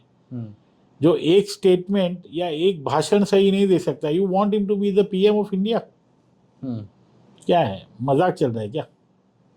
ऐसा तो ये हुआ। और मेरे हम लोग तो I was very much sure what. अभी अचानक उस दिन कैसे हुआ कि उद्धव साहब ने, उस दिन कैसे हुआ, पहले उसके पहले बीजेपी ने गवर्नमेंट फॉर्म कर दी थी जी। तो उस दिन अजीत पवार ने दोपहर में रिजाइन किया 11-12 बजे, 1 बजे के जी 2-3 बजे देवेंद्र जी ने रिजाइन किया। 2 बड़ी न्यूज हो गई। 7:30 बजे उद्धव साहब समथिंग डिक्लेयर किया कि मैं PM बन रहा हूँ विथ कांग्रेस। तो मेरे लिए तो खत्म हो गई बात। Now I had to take a decision, क्योंकि मेरी लाइफ पूरी उस पर डिपेंड होती थी कि मैं आगे, मेरी भविष्य में मेरा सब कुछ दाव पे लगाना था। मेरी फैमिली ने मुझे सपोर्ट किया। मेरे बड़े भाई देवराज सोलंकी, उन्होंने मुझे बोला तुझे जो करना है वो कर, but at the end of the day तेरा 21 ईयर्स का कैरियर, मेरा 21 साल हो गया था शिवसेना में, तो दाव पे लगा रहा है। आज के दिन में 3 बड़ी न्यूज बन गई है। तेरा रेजिग्नेशन अगर गया, दब गया, व्हाटएवर, मैं पता नहीं चला, तो it will be the end of you. And I was like नहीं, मुझे इतना तो मेरे पे भरोसा है, कुछ तो हलचल होगी। बट अंदर से तो एक डर था। फिर मैंने मेरे छोटे भाई को मैसेज किया, अनिल को, कि मैं क्या करूं। He said the decision is yours, this is your life. 21 साल आपने निकाले शिवसेना में जी। At the end of the day होगा क्या, जो भी होगा आप चाहते हो होगा तो ठीक है, यू टेक द क्रेडिट। अगर गलत होता है तो भी आपका डिसीजन है, आपकी लाइफ है। बिल्कुल। So whatever you want to do, किसी का कंधे पे बंदूक रख के मत फोड़ो। प्योरली आपका ही डिसीजन होगा जो होगा, pure your decision. True. Exact 8 o'clock मैंने मेरे रेजिग्नेशन के ट्वीट डाल दिए और मेरा फोन रख दिया कि मुझे सुनना ही नहीं है कि मुझे मतलब रिजाइन, मैंने मेरी फैमिली, 21 साल की फैमिली छोड़ दी, जहाँ मुझे प्यार, मेरे दोस्त, मेरा सब कुछ छोड़ दिया, मेरा कैरियर सब कुछ छोड़ दिया। See I was not very like, बोले ना बहुत होशियार था और मैं नो ऐसा job, I am a pure politician, social worker. तो मैंने मेरा सब कुछ लेके दाव लगा दिया, दाव भी नहीं लगा, छोड़ दिया। मुझे पता था आई एम गॉन।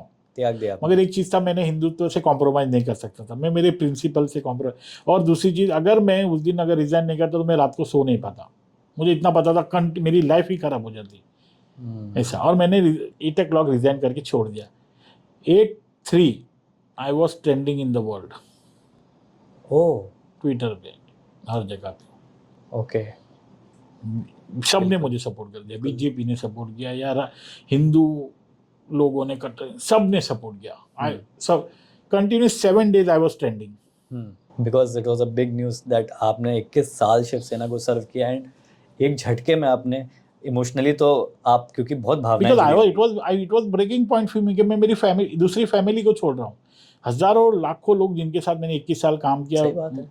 लफड़े किए, या हम लोग ने बहुत सारे केसेस सर पे लिए थे, जैसे बॉम्बे को मुंबई के नाम बदली करने के, या कभी भी कुछ गलत होता था तो हम लोग केस लेते थे, हम लोग के ऊपर अनगिनत केस, लफड़े, ये झगड़े अच्छा काम करने के लिए होते थे, मगर टुगेदर वी डिड इट। अभी वो सबको छोड़ के, and I was the only one person जिसने ये किया था। स्टैंड लिया था आपने। मैंने स्टैंड ले लिया। अभी मुझे बहुत सारे लोगों के फ़ोन आए कि आप बेवकूफ़ हो, जो मेरे सीनियर्स थे या जो मुझे प्यार करते थे, उन लोग ने फ़ोन, आप बेवकूफ़ हो बोले कि जब अपना सीएम बन के आ रहे तब आप छोड़िए, अभी तो आप जो चाहते मिल जाता, कोई भी पद मिल जाता आपको, जो चाहिए पद मिल जाता, या जो भी करना है कर सकते थे। शिवसेना का सीएम आ गया ना, आई एम सॉरी, मुझे कुछ नहीं चाहिए, मुझे शांति चाहिए, बट मुझे ऐसे हिंदुत्व के साथ कॉम्प्रोमाइज़ नहीं चाहिए। और सीरियसली जो कांग्रेस पार्टी श्री राम के अस्तित्व पे सवाल उठाता है, सुप्रीम कोर्ट जाके एफिडेविट देता है कि प्रभु श्री राम काल्पनिक है, उसके साथ तो जिंदगी में कभी हाथ नहीं मिला सकते। तो मैंने एक टैगलाइन तभी सोची थी मेरे दिमाग में, जो मेरे श्री राम का नहीं वो मेरे किसी काम का नहीं। और मैंने ब्रैकेट में कांग्रेस लिख दिया था, कोई और गलत मतलब निकाले तो मैंने clear, I was very clear what I wanted, why I am resigning. और मैंने इनको, शिवसेना वालों को भी बोला था कि कांग्रेचुलेशन, आपने पॉलिटिकल डिसीजन लिया, आपको मुबारक हो, बट मैं उसमें शामिल नहीं हो सकता हूँ, मेरी आत्मा मुझे सोने नहीं देगी या मुझे जीने ही नहीं देगी। And I can say on this public platform कि अगर मैं उस दिन रिजाइन नहीं करता तो मैं शायद से सुसाइड कर लेता। अच्छा, क्योंकि मैं मेरे हिंदुत्व के साथ कॉम्प्रोमाइज़ नहीं कर सकता हूँ। तो हिंदुत्व के लिए आप एक अभिमान है कि हिंदुत्व को आप मिले हैं, कि आप जैसे रक्षक जब तक हैं, मुझे लगता है हिंदुत्व बहुत सुरक्षा के घेरे में। शिवसेना से जब आप बीजेपी में गए तो दोनों के वर्किंग पैटर्न्स अलग होंगे किस तरीके से, क्योंकि शिवसेना भी देखिए कहीं ना कहीं हिंदू पार्टी रही है, बाला साहेब ठाकरे जी ने बहुत हिंदुत्व के लिए किया है, बीजेपी भी उसी रास्ते पे चलती आ रही थी, बट दोनों की फंक्शनिंग में क्या फ़र्क है, आपको क्या समानता है और क्या अंतर है दोनों में? नहीं, जब तक बाला साहब जिंदा थे तब तक शिवसेना और बीजेपी का वर्किंग स्टाइल ऑलमोस्ट सेम था जी। हालांकि शिवसेना हिंदुत्व का मेन बोले ना बॉडी या मेन पार्टी थी जो हिंदुत्व कॉज के लिए लड़ती थी। सबसे पहले आवाज शिवसेना उठाती थी। Okay, BJP was always the supporting partner, या बीजेपी सपोर्ट करती थी तो बीजेपी बैकआउट नहीं करती थी। So it was somewhat big brother in Hindutva cause, big brother younger brother type.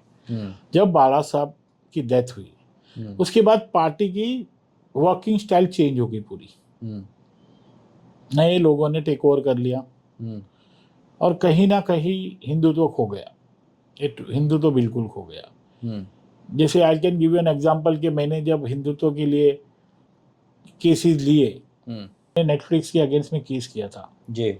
Okay, अभी नहीं पहले तभी, and ban Netflix in India करके, क्योंकि नेटफ्लिक्स ने बहुत गलत कंटेंट डाले थे। जब मैंने वो इशू उठाया तब शिवसेना पार्टी के लीडर जो आज हिंदुत्व के लिए बहुत चिल्ला रहे, यूथ लीडर, उन्होंने बोला कि this is not Shiv Sena stand, Shiv Sena ने केस नहीं किया, और उन्होंने वो ट्विटर पे डाल दिया, this is Shiv Sena has nothing to do with this case. मतलब हिंदुत्व का पल्ला झाड़ लिया आपने जी, बिल्कुल सबके सामने। उस दिन मुझे लोगों के फ़ोन आए, बहुत सारे एनजीओ के जो हिंदुत्व के लिए काम करती है ऑर्गेनाइज, कि अब क्या करेंगे आप, शिवसेना ने तो पल्ला झाड़ लिया, आपके लीडर ने पल्ला झाड़ लिया है, अभी आप बैकआउट करेंगे। वो उसने किया, मैं बैकआउट नहीं करने वाला, मैं मेरा एफआईआर वापस नहीं लूँगा, कुछ भी हो जाए मेरी कंप्लेन वापस नहीं होने वाली है। तो बोले मेरा कल सुबह में एक ट्रेंड चला होगा, बैन नेटफ्लिक्स इन इंडिया। मुझे कल के दिन में 20,000 ट्वीट चाहिए उसके ऊपर, मैं कैसे भी करके 20,000 ट्वीट करा होगा, ट्रेंड करा होगा। मैंने सुबह 8 बजे उठ के वो ट्वीट डाला, ban Netflix in India. With in आधे घंटे कुछ 70-80 हज़ार ट्वीट गिरे। And ban Netflix in India was world trend, Netflix पूरी दुनिया ने उठाया। अच्छा, आज भी आप गूगल करोगे तो डालेंगे कि शिवसेना अटैक्स नेटफ्लिक्स या बैन नेटफ्लिक्स। शिवसेना को उसकी क्रेडिट देते, हालांकि शिवसेना का कोई हाथ नहीं था, तो उन्होंने हिंदुत्व का दामन छोड़ ही दिया था। वो सोलेली आपका हाथ था उसमें। टोटल कंप्लेंट मेरी थी, और कंप्लेंट मेरी थी, मुझे सपोर्ट करने के बदले उन्होंने ट्वीट डाल के पल्ला झाड़ भी लिया था। अच्छा, ऑन रिकॉर्ड है सब। ओके, और मैंने खुद ने लड़ा था, तो मुझे समझ गया था कि हिंदुत्व खतरे में है ये पार्टी के अंदर। You can fight for Hindutva, ठीक है, आपकी मर्जी, आप जैसे भी चलाओ, मगर हम तो गुलाम नहीं है। मेरा घर पॉलिटिक्स से नहीं चलता है।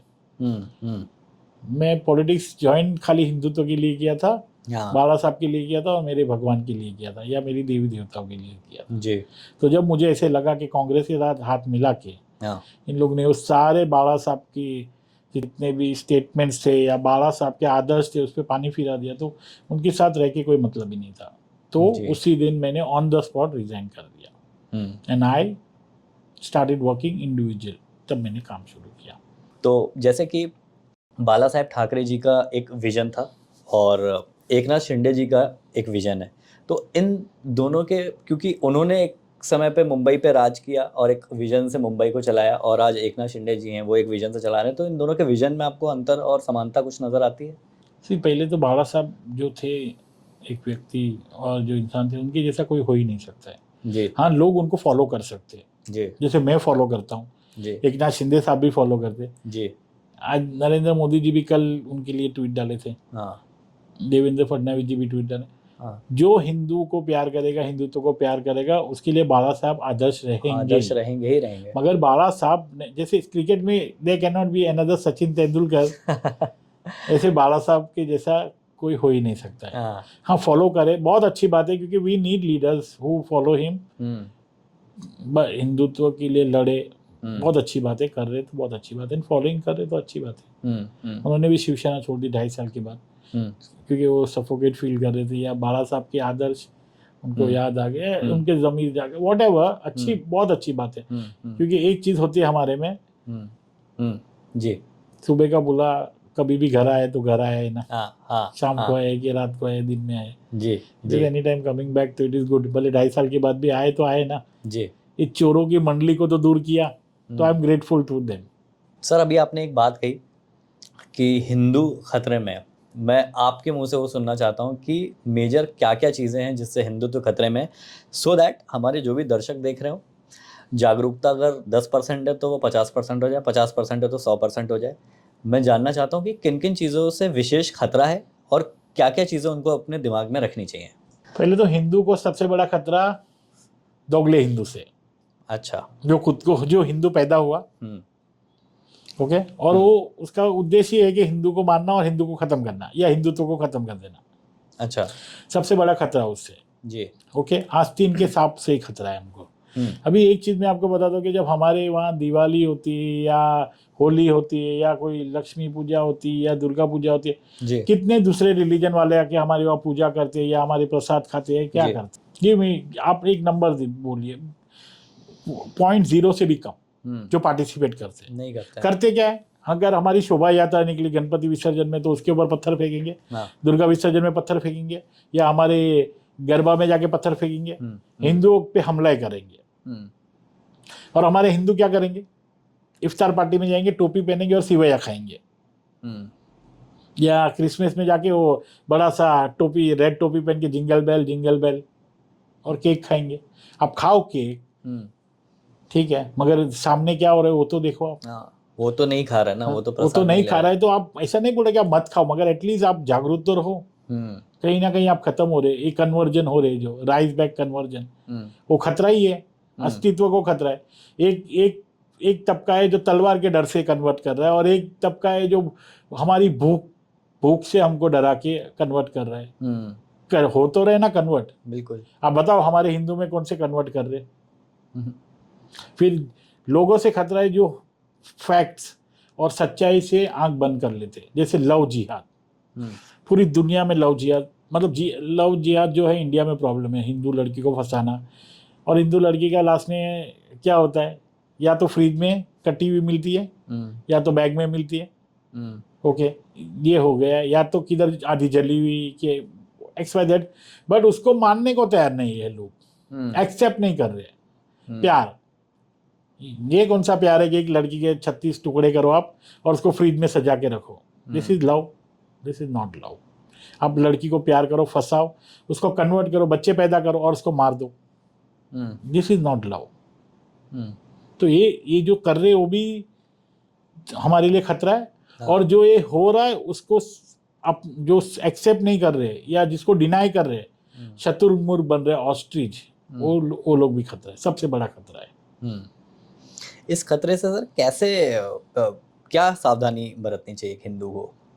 हिंदुओं को पहले तो हमारी जो लड़कियां हैं उनको माँ बाप को सिखाना चाहिए कि आप देखो भविष्य, पढ़ो, एग्जाम्पल्स लो, अब प्यार करो। कोई हम प्यार के अगेंस्ट नहीं है, क्योंकि हिंदुस्तान में प्यार का इतिहास है। बिल्कुल, प्रभु श्री राम ने प्यार किया, इसलिए सीता माता को लेने लंका तक पहुंच गए। कृष्ण भगवान श्री प्यार कृष्ण करते ने थे, प्रेम में। शंकर पार्वती जी जब बिल्कुल। सती माता जलाई गई तब ये प्यार है, ये प्रेम की पराकाष्ठा थी। हाँ, ये व्याख्या है प्यार की कि एग्जाम्पल सेट होते हैं।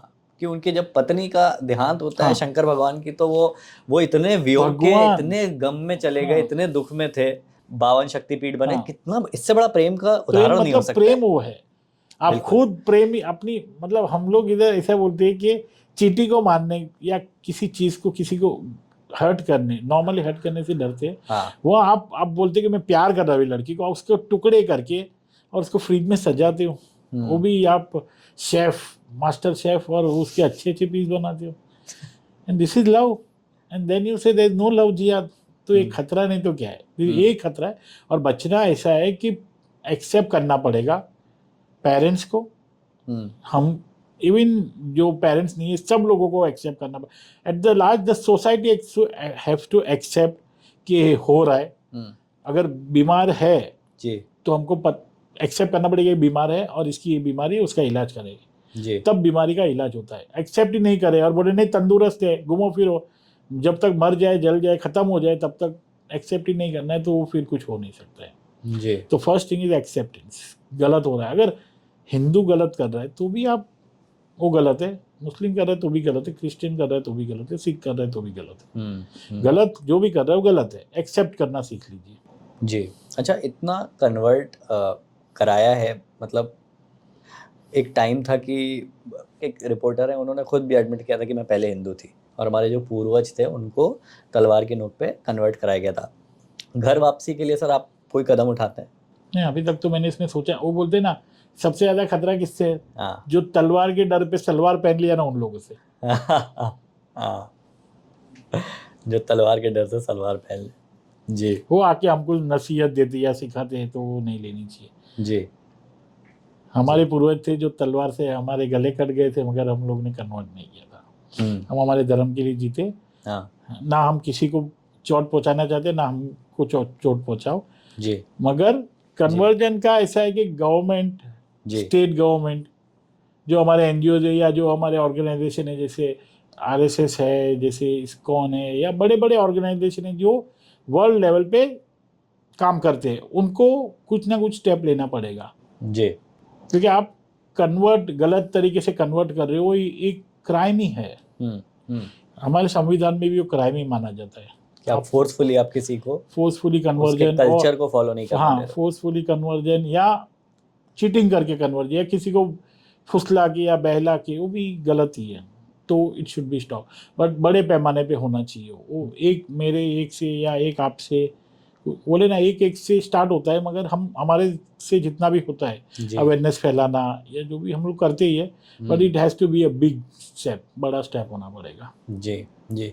अच्छा, मैं वापस से वो टॉपिक छेड़ना चाहता हूँ, ये जो तब आपने जैसे बताया कि आप 12 वर्ष के थे जब बाबरी मस्जिद का, और जब आप बड़े हुए, जब आप हिंदुत्व की रक्षा के लिए, उनके संरक्षण के लिए आप तैयार हो गए, तो ये पूरी बाबरी मस्जिद का जो सफ़र था उसमें आपका योगदान रहा कि आप उसमें आप किस तरह से आप जुड़े हुए थे?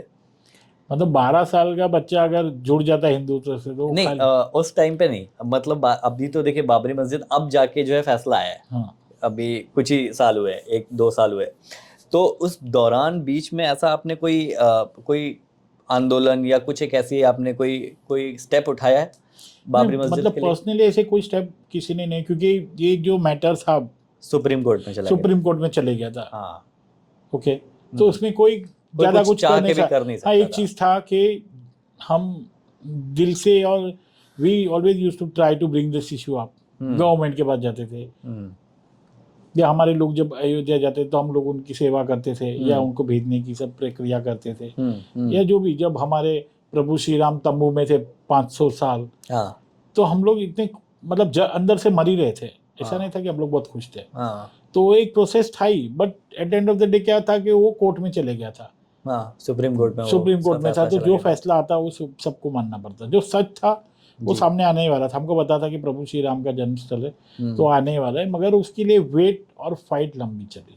मेरे दिल में एक प्रश्न और बड़ा कष्ट सा हुआ जब मैंने अयोध्या का रिजल्ट देखा था, तो मैं आपका भी उसमें पॉइंट ऑफ व्यू जानना चाहूँगा कि इतने सालों की जर्नी, सदियों सदियों की जर्नी, मतलब मुझे आज भी याद है कि जब राम मंदिर बनने का फैसला आया और जब निर्माण हुआ तो कई लोगों ने सालों के व्रत थे वो तोड़े, कई लोगों ने कहा कि नहीं मैं बाल, कितने बाबा और साधु थे उन्होंने कहा था कि मैं बाल ही नहीं कटाऊंगा जब तक कि राम मंदिर नहीं बन जाता है। तो कितने कितने बलिदान जुड़े हुए थे, लेकिन फिर भी जिनके क्रेडिट में जाता है राम मंदिर बनने का फैसला, उनके सहयोग में पूरा अयोध्या खड़ा नजर नहीं आया। इसके बारे में क्या कहना चाहते हैं? Let me tell you this very frankly, एक रॉन्ग रूमर फैलाया गया है, परसेप्शन है। परसेप्शन रॉन्ग फैलाया गया है कि अयोध्या की सीट हार गई। अच्छा। अयोध्या की सीट ही नहीं है। हम्म। सीट क्या है? फरीदाबाद की। Ayodhya is a part of it. Okay. अब वोट दिख लीजिए, अयोध्या में वोट ज्यादा ही मिले। अच्छा, तो वो हाँ, परसेप्शन क्रिएट किया गया। परसेप्शन क्रिएट किया क्यों? प्रभु श्री राम को नीचे दिखाने के लिए, हाँ। बीजेपी को नीचे दिखाने के लिए, और हिंदुत्व को नीचे दिखाने के लिए। बोला क्या कि बीजेपी ने, जिसने प्रभु श्री राम को लाया, हाँ। उनको हिंदू ने हरा दिया अयोध्या में। ये हेडलाइन बनी। ये हेडलाइन बनी। और किसने बनाई? जो प्रभु राम के विरोधी थे और हाँ। हिंदू विरोधी है, हाँ। या बीजेपी विरोधी है, वो जी। सब एक ही, सब सेम ही है। ये एक ही थाली के हाँ, एक ही थाली के चट्टे बट्टे। तो आप चेक कर लीजिए रिजल्ट क्या है। हाँ, एक गलत है, वो जैसे बोलते ना कि कांग्रेस को 99 सीट मिली, वो विनर खुद को महसूस करा है, और इधर 240 वाली मेजोरिटी बीजेपी को लूजर बता रहे।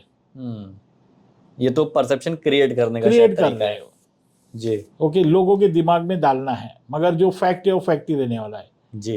अयोध्या में बीजेपी को वोट ज्यादा ही मिले हैं, और मैं बोल रहा हूँ अयोध्या की सीट क्या, पूरी इंडिया की सीट भी हार जाए ना, प्रभु श्री राम का मंदिर बन गया ना, मेरे लिए वही बड़ी बात है। बहुत। जी। मैं और मेरे पूर्वज 500 साल से वेट कर रहे थे। 500 साल से मैं भाग्यशाली हूँ कि मैं इस जन्म में वो मंदिर बनता देखा, साक्ष्य है। मैंने प्रभु श्री राम के दर्शन कर लिए। जी। अभी इलेक्शन हार जाएंगे ना तो भी ऐसा गम नहीं है कि हार गए, मगर मुझे प्रभु राम पे भरोसा है, पूरा प्रभु श्री राम पे, कि हारने भी नहीं देंगे जी। और ये जितने भी दानव है उनका सफाया भी कर देंगे। जी। तो जब मैं मथुरा गया तो वहाँ पे गाइड ने बताया कि औरंगजेब के ज़माने से आ रहा है कि मस्जिद में ही वो हिस्सा है जहाँ पे कृष्ण भगवान का जन्म हुआ था।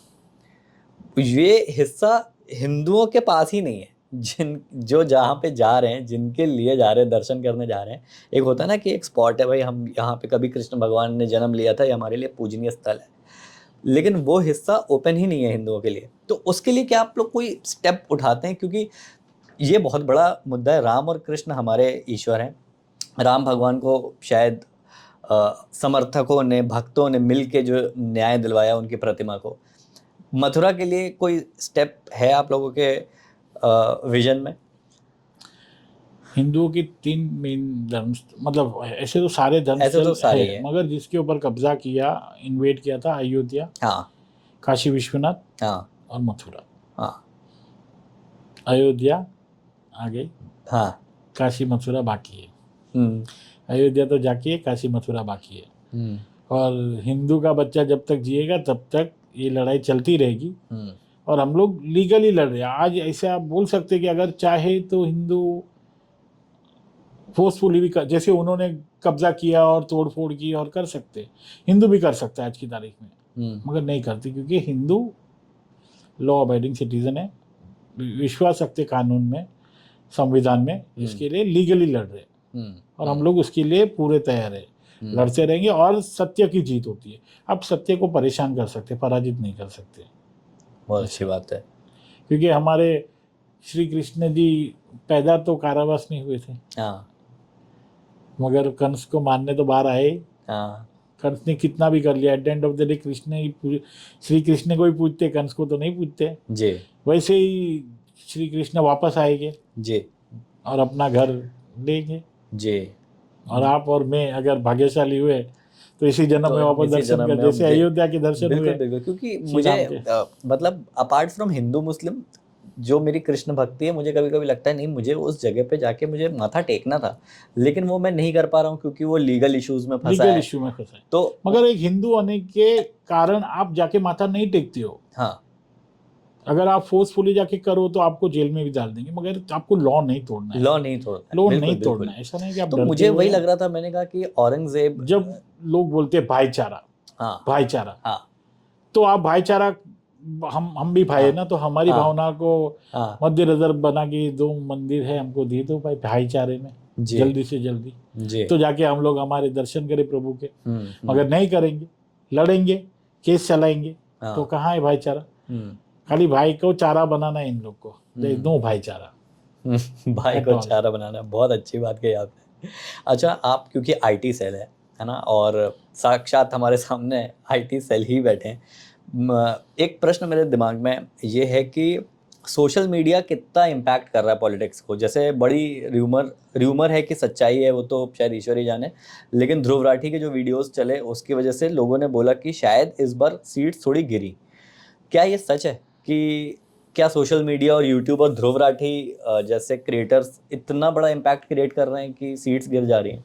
बिल्कुल नहीं, सोशल मीडिया एक बहुत बड़ा प्लेटफॉर्म बन गया है। हाँ। आप एक टाइम ऐसा था कि जो मीडिया वाले दिखाते थे हाँ वो आपको मान लेना पड़ता, that was the final word, जी मतलब सच हो झूठ हो, क्योंकि उसको कोई काउंटर नहीं करता था, उसको कोई दिखाता नहीं था क्या सच है। जी। जैसे एक टाइम मैं खुद को, कभी कभी मैं सोचता हूँ ना, जब मैं कितना बड़ा बेवकूफ़ था कि मैं बरखा दत्त को हाँ मानता था बहुत बड़ी जर्नलिस्ट, अच्छा। ये कारगिल वॉर के टाइम पे, वो हो बरखा दत्त। मगर जब सच्चाई पता चली कि उनके रिपोर्टिंग की वजह से इतने सारे सैनिक मारे गए या पोजीशन चली गई, तब मेरी आंखें खुली ना। एक पिक्चर आई थी मनीष भाई की, आंखों देखी, हाँ, संजय मिश्रा की। संजय मिश्रा वाली, हाँ सुन लेते हैं हम लोग हाँ, और विश्वास कर लेते हैं, कर लेते हैं। पर जब तक महसूस करो देखो नहीं, तब तक you don't have to believe it. Hmm. तो ये मीडिया जो करती थी वही करती थी कि हम लोग को बिलीव करा देती थी, परसेप्शन क्रिएट कर रहा है। परसेप्शन क्रिएट करा देती थी, कुछ भी कर दो। But now internet has become parallel journalism का हब। ध्रुव राठी या उनका भी सबका धंधा है, एंड मेन चीज है कि they are all foreign funded. Okay. अभी वो लोग फॉरेन फंडेड क्यों है? क्या ध्रुव राठी इतना अच्छा दिखता है, कोई हंक है क्या कि उसको फॉरेन वाले पैसे दे रहे? उनका उद्देश्य एक ही है कि कैसे भी भारत को, हिंदुस्तान को नुकसान पहुंचाना है। जो कंट्रीज फंड कर रही है, जो सोर्सेज जैसे सौरस है वगैरह फंड कर रहे हैं इनको, कंट्रीज या जो भी XYZ फंड आ रहा है, वो लोग नहीं चाहते कि इंडिया फर्स्ट वर्ल्ड या डेवलपिंग कंट्री में नंबर 1 पे आए। ओके, बिकॉज आज तक हम लोग गुलामी में जीते रहे थे। 2014 के पहले तक हिंदुस्तान पे हमला होने का तो हम लोग भागने के पेपर लेके कंप्लेन करने, बच्चों की जैसे UN में, पापा पापा हमको मारा, पापा पापा हमको मारा।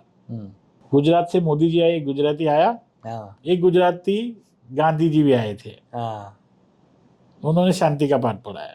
एक गुजराती मोदी जी आए गुजरात से, जिन्होंने शांति का पाठ पाकिस्तान को पढ़ा दिया। आज पाकिस्तान वाले भाग रहे UN के पास कि हमको मार रही हिंदुस्तान, हमको बचाओ। सही बात है, ये समय हिंदुस्तान ने कभी भी नहीं देखा था, कभी नहीं देखा था। मैं क्या, कोई भी घर से बाहर निकला तो डरता था कि वापस आएगा कि नहीं, बॉम्ब ब्लास्ट हो जाते थे, या we were living in that fear and world. But now we are living freely. तो एक परसेप्शन क्रिएट कर रहे इंडिया के अगेंस्ट, हिंदुस्तान के अगेंस्ट, इंडिया की इकोनॉमी। आज हमारे आजू बाजू के कंट्रीज देख लीजिए, बांग्लादेश, हाँ। बर्बाद हो गया, पाकिस्तान बर्बाद हो गया, जी। श्रीलंका बर्बाद हो गया, आजू बाजू के ये चाइना को छोड़ के थोड़ा बहुत, बाकी सारे हमारे कंट्रीज आजू बाजू के कंट्रीज भिखारी हो गए। इंडिया ये जिसका जीडीपी भी बढ़ रहा है और जिसका प्रोग्रेस भी बढ़ रहा है और जो हर चीज में आगे जा रहा है। बिल्कुल। Okay, the world has accepted India as a leader. Narendra Modi ji जो हमारे वो क्या रिमोट कंट्रोल पीएम जाते थे, साइड में खड़े हो जाते थे, आज नरेंद्र मोदी जी सेंटर होते हैं, पूरी दुनिया के लीडर्स उससे बात करने के लिए झुकते या उसको मिलने जाते। मुझे लगता है इतना बड़ा छाप किसी भी आज प्रधानमंत्री तक कभी नहीं हुआ है, कभी भी नहीं हुआ है, क्योंकि मैं पहले से जब आई was not present that time कि मैं बोलूँ कि हाँ 1947 में था, 1970 में था इंदिरा गांधी के, मैं नहीं था, मगर मैंने पढ़ा है और मेरी आदत है पढ़ना देखना। तो इंडिया की क्या इमेज है, अभी मनमोहन सिंह के टाइम मैंने देखा है, वो बेचारा क्या मुंह ही नहीं खोलता था, तो क्या होगा। और इधर एक पीएम है कि जिसके वो एयरपोर्ट पे आता है तो कंट्रीज के प्रेसिडेंट प्राइम मिनिस्टर उसको झुक के चरण स्पर्श करते हैं।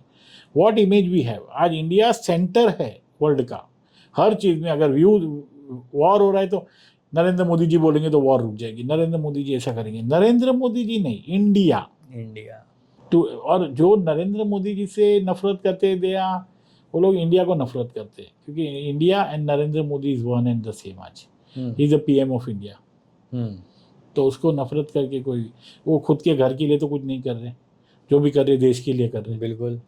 आज अगर बॉर्डर पे कुछ कर रहे या जवाब दे रहे तो हम उसके लिए तो नहीं कर रहे ना, कि Narendra Modi is personally not affected, Hindustan affect हो रहा है, उनके हिंदुस्तानी अफेक्ट हो रहे करके लड़ रहे ना। बिल्कुल बिल्कुल। और वो परिवारवाद भी नहीं रखते, वो आप अगर जिसको रखने है वो रखे, ये तो नहीं रखते। मगर eight the end of the day होता क्या है, परसेप्शन के इंडिया को नीचे गिराना है करके इन लोग की दुकान चल रही है। जैसे अल्ट न्यूज है, ध्रुव राठी है, फिर है राणा आयुब जो खुद चीटर है। अभी कोरोना काल में क्या किया, डोनेशन लेके वो डोनेशन के पैसे खा गई। अच्छा, उसके ऊपर हम लोग ने एफआईआर करवा दी, हिंदू आईटी सेल ने, विकास पांडे ने एफआईआर करवाई, सीबीआई की उसके ऊपर रेड्स हो रही, कंप्लेंट्स हो रही है। सुप्रीम कोर्ट मतलब कोर्ट क्या बोल रही है, 12 करोड़ 10-12 करोड़ 2 करोड़ जैसी छोटी रकम, उसके लिए उसको बाहर जाना बंद करना छोटी रकम है, वो छोटी रकम नहीं है। चीटिंग इज चीटिंग, और आप इनको बढ़ावा दिए, देश के दुश्मन है जी। तो ये परसेप्शन बिल्ड हो रही है। फॉरेन फंडेड है, फॉरेन फंडेड के साथ हमारे वो बोलते ना, बाहर के दुश्मन से ज्यादा हमारे अंदरूनी दुश्मन है। अभी जैसे कांग्रेस है, समाजवादी पार्टी है, शरद पवार की पार्टी है, एनसीपी वगैरह, एफआर, मतलब जितने भी है जो ऑपोजिशन, उनको पता है कि अभी हमारा चांस नहीं है आने का। मोदी को और बीजेपी को डेवलपमेंट में हराना या अच्छा काम करके हराना इम्पॉसिबल है। तो उसको कैसे हटाए, क्या करे, तो राइट्स करो, गलत इश्यूज उठाओ। जैसे फार्म लॉ का था, फार्मर्स मर रहे, फार्मर्स के लिए जो लॉ कांग्रेस ने भी सोची थी, बीजेपी ने भी सोची, कांग्रेस नहीं लाई, बीजेपी लाई। तो आप फार्मर्स को रास्ते पे लाके खड़ा कर दिया, कंट्री बंद करा दी, खालिस्तानियों को सपोर्ट करने लगे। हालांकि ये लॉ खुद आपने माना था, एक्सेप्ट किया था जी, मगर आपको बीजेपी को और नरेंद्र मोदी को अपोज करना है करके आप ये लॉ, फार्म लॉ जो इतने अच्छे थे फार्मर्स के लिए, उसको हटवा दिया। तो you are not hurting Narendra Modi और you are not hurting BJP, you are hurting India. आप हिंदुस्तान को हर्ट कर रहे हो, और जो हिंदुस्तान को हर्ट करेगा वो अपना नहीं है। सही बात है, जो परसेप्शन बनाई, तो जिस थाली में खा रहे हैं, इस थाली में खाए उसी में छेद कर रहे हैं। आप जाके चाइना से एमओयू कर रहे हैं, आप पाकिस्तान से सॉरस जैसे लोगों से आप मिल रहे जुल रहे, आप इंडिया में जो भी होता है, अगर समझो कि बांग्लादेश में हिंदू मारे जाते हैं, आप कुछ भी नहीं बोल सकते, आप एक आवाज नहीं, एक ट्वीट नहीं आपका। ये राहुल गांधी, गाजा में कुछ हुआ तो इधर इनका बाजा बज जाता है, प्ले कार्ड लेके खड़े हो जाते हैं, ट्वीट करना शुरू हो जाते हैं, ऑल आइज ऑन गाजा। आपको कश्मीर नहीं दिखता है, आपको पाकिस्तान में जब हमारी हिंदू बच्चियों को अबॉक्ट करके उनका रेप करके उनको कन्वर्ट करते, वो आपको नहीं दिख रहा है। बांग्लादेश में अभी हिंदुओं को मार रही, वो आपको नहीं दिख रहा है। आपको दिख रहा है कि गाजा, और गाजा कहाँ पे, आपका क्या लेना देना है गाजा से। ओवैसी साहब तो जय पैलेस्टीन बोल गए, जय पैलेस्टाइन, हाँ, उनका क्या लेना देना उधर से। अरे इधर हिंदुस्तान का देखो या आजू बाजू का हिंदुस्तान, तुमको वो दिखता है, ये नहीं दिखता है। राहुल गांधी, उनकी बहन बोलते ना, अगर कांग्रेस स्टेट में रेप हुआ, बीच में राजस्थान कांग्रेस के पास था, एक दिन में कुछ 10-12 कितने रेप हुए, I don't know the figure, उधर नहीं जा सकती थी। यूपी में एक रेप एक हुआ कि 10 हुआ, रेप है और फांसी की सजा दो। मैं ऐसे बोल रहा हूँ, capital punishment for all rapist. अगर वो All रेप कर सकता है, वो बच्चा हो, बूढ़ा हो या जवान हो, फांसी दे दो, खत्म बात। आप यूपी भाग के जाते हो, उधर लॉ एंड ऑर्डर बिगाड़ देते हो। आप मतलब बीजेपी रूल स्टेट है, उधर लफड़ा कर दोगे, मगर आपके स्टेट में रोज के 5-10 रेप होते हैं, उधर आपका ध्यान ही नहीं जा रहा है। मतलब इतना सिलेक्टिवनेस, इतना दोगलापन किधर से लाते हो यार। तो this is how they create perception, खाली इंडिया को, हिंदुस्तान को हर्ट करने के लिए। उनको हिंदुस्तान का ग्रोथ से कोई लेना देना नहीं, उनको खाली पावर। बोलते ना कि उनको ऐसे लगता है कि नेहरू गांधी परिवार को ही राज करना है, एक चाय वाला के राज कर रहा है या एक रिक्शा वाला सीएम है, उनको नहीं वो हजम हो रहा है। उनके पेट में दर्द होता है कि ऐसे कैसे हो गया, ऐसा कैसे हो गया। मगर अभी ऐसे ही होने वाला है, क्योंकि रिक्शा वाला सीएम बनेगा, चाय वाला पीएम बनेगा, मगर एक गधा या क्लाउन पीएम नहीं बनेगा। जी जी।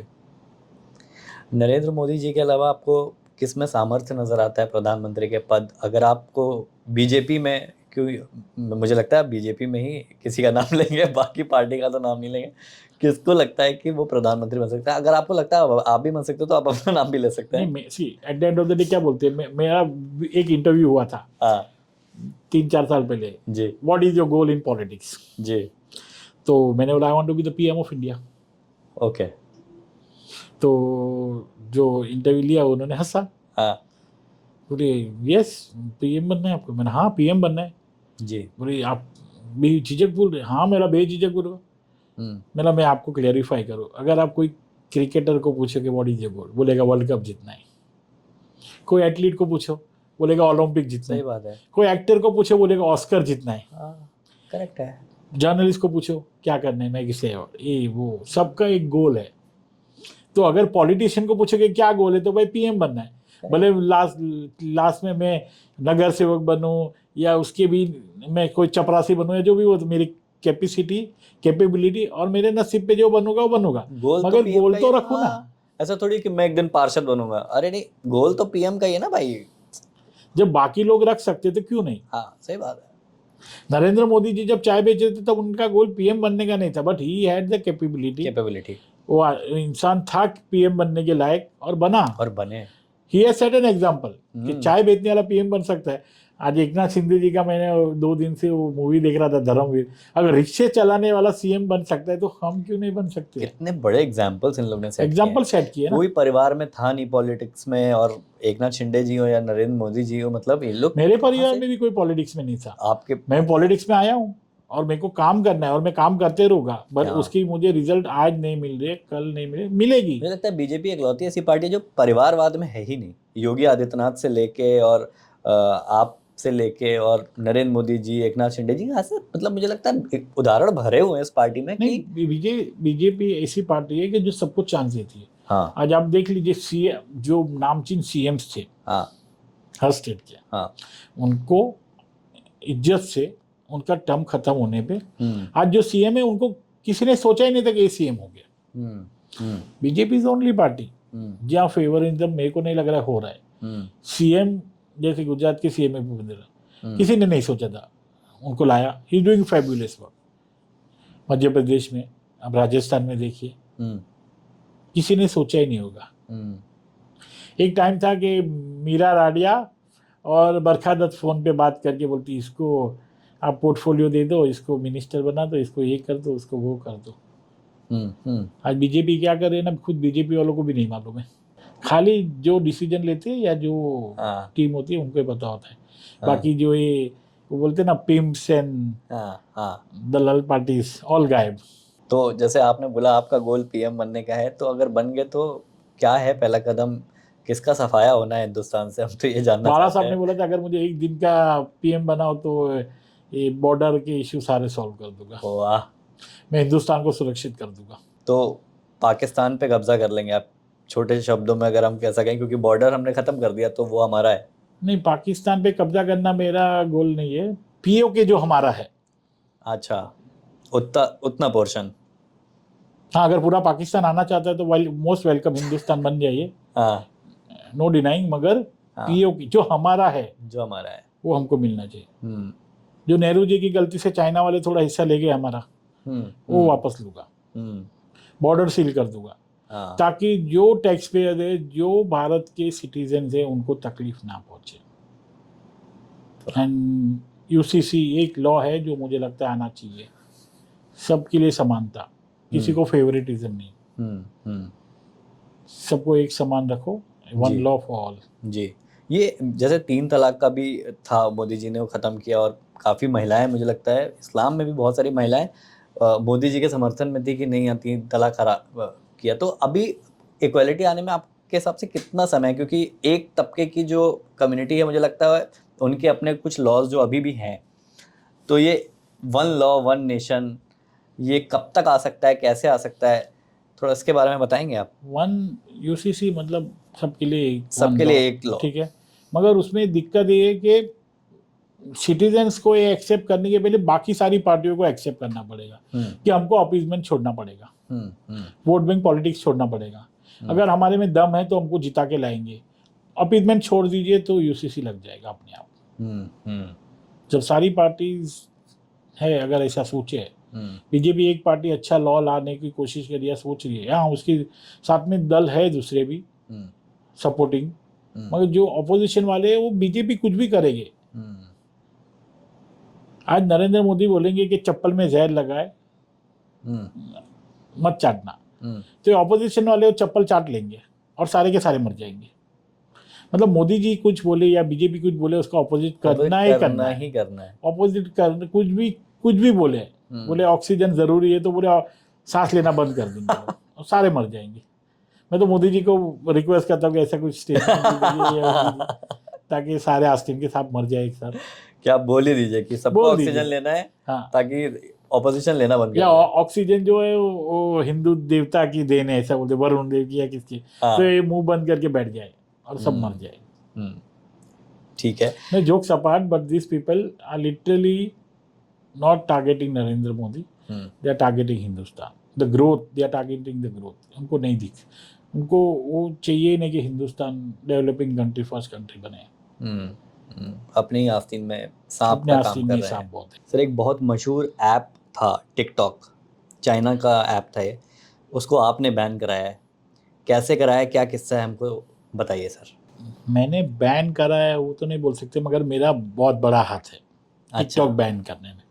टिकटॉक जब आया तब मैं खुद टिकटॉक का मेंबर था। मुझे ऐसे लगा कि एक बहुत अच्छा प्लेटफॉर्म आया है, क्योंकि बॉलीवुड में जैसे फैमिली परिवारवाद हो रहा है, अच्छे टैलेंट या अच्छे लोग दिखने वाले या गाने वाले, डांस करने लोगों को चांस देने, एक्टिंग वाले को। टिकटॉक स्टार्टिंग में ऐसे हुआ कि बहुत अच्छा ऐप था और बहुत सारे अच्छे रील्स आते थे और सब लोग को पसंद भी, हिट हो गए इंडिया में। मगर फिर धीरे धीरे इट बिकेम एक वल्गरिटी का हब बन गया, वायलेंस का हब बन गया। ओके, वल्गरिटी, वायलेंस, और कुछ रील्स आ रहे थे, कुछ लोग जो टेररिज्म को सपोर्ट कर रहे थे या जस्टिफाई कर रहे थे, इंडियन आर्मी के अगेंस्ट में रील्स बना रहे थे। अच्छा। और ऐसे बहुत सारी चीज़ें होने लगी। अभी एक ग्रुप था टीम 07, उनके मेंबर्स फैजू वगैरह, मुझे seriously, I am telling on public platform, मुझे अच्छे लगते थे, मैंने उनकी तारीफ भी की थी पहले। मगर एक टाइम आ गया कि उन्होंने ऐसे ट्वीट्स, ऐसे रील्स बना के डाले कि तबरेज़ अंसारी बेगुनाह है, उसके बच्चे जब आतंकवादी बनेंगे तो आतंकवादी मत बोला, नेक्स्ट में। तो ये तो आप जस्टिफाई कर रहे हो आतंकवाद को। और लोगों, जब आपका 60 मिलियन रीच है, 60 मिलियन फॉलोअर्स है सबके, और आप ऐसी रील्स बनाते हो, it is going to send a very wrong message. अगर उसमें से 10% भी लोगों ने अगर दिमाग में ले लिया कि ऐसा गलत हुआ, और इंडिया में उसकी वो तबरेज़ अंसारी के इशू की वजह से 18-19 राइट्स हो गए थे। अच्छा। और आप जब ऐसे बनाते हो रील्स तो गलत बात। तबरेज़ अंसारी चोर था, उसको पब्लिक ने पकड़ा, मारा, जो भी उसके, मैं वायलेंस को जस्टिफाई नहीं कर रहा हूँ, मगर आप उसको भी जस्टिफाई मत करिए कि उसके बाद वायलेंस होगा और हम बॉम्ब ब्लास्ट करेंगे, ये करेंगे, आतंकवादी मत बोलना। मैंने उनके अगेंस्ट में कंप्लेंट की, टिकटॉक ने उनके अकाउंट बैन कर दिए, थोड़े टाइम के बाद वापस खोल दिए और वापस शुरू हो गए, ऐसे कंटिन्यू। फिर उसकी वजह से मेरे नाम पे फतवा निकाले, मुझे धमकियाँ आने लगी। अच्छा। वो एक सड़ा हुआ एक्टर भी उसमें आ गया, बहुत सारी चीज़ हुई। But at the end of the day मुझे ऐसे लगा कि ये ऐप खतरा है देश के लिए, देश के कल्चर के लिए। हमारी फैमिलीज़ के लिए। फिर वो मुद्दा मैंने कंटिन्यूस ट्विटर पे उठाया, जो मिनिस्टर्स थे उनको लेटर्स भेजे, जी। या जब हमारी वेबिनार होती थी तब भी बताया कि दिस इज़ नॉट डन। ये हमारे भगवान के अगेंस्ट कॉमेडी या कुछ भी डाल रहे हो और आप चला रहे हो ऐसा। फिर गवर्नमेंट ऑफ इंडिया को लगा कि ठीक है, चाइनीज़ ऐप है, गलत हो रहा है, बैन कर दिया। So you can say I was a big part of it and I am very proud of it. Thank you so much sir वो टिकटॉक बैन कराने के लिए। हम सारे यूट्यूब वाले जो कि अच्छी इन्फॉर्मेशन देने का प्रयास कर रहे हैं, उन सबके तरफ से आपको थैंक यू। नहीं, अभी आप इंस्टा रील्स भी देख लीजिए। पहले एक टाइम हाँ। अच्छा था, इंस्टा रील बहुत अच्छे आते थे, मगर आज घर में इंस्टा रील खोलने के पहले आपको 10 बार सोचना पड़े, क्योंकि हाँ पूरा ऐसे पोर्नोग्राफी से भर गया है। बिल्कुल। एक थोड़ा भी एथिक्स में अगर रहे, मुझे लगता है कि एथिक्स कल्चर, हिंदू सी आप वेस्टर्न कल्चर को फॉलो करने लगे, ठीक है, हाँ मगर इसका मतलब ये नहीं कि आप नंगे हो जाओ। सही बात। आप रास्ते पे नंगे नहीं घूम सकते, घूमो, आप नंगा घूमना है घर में घूमो, nobody is going to complain. आपके घर में घूमो, बाहर मत घूमने आओ।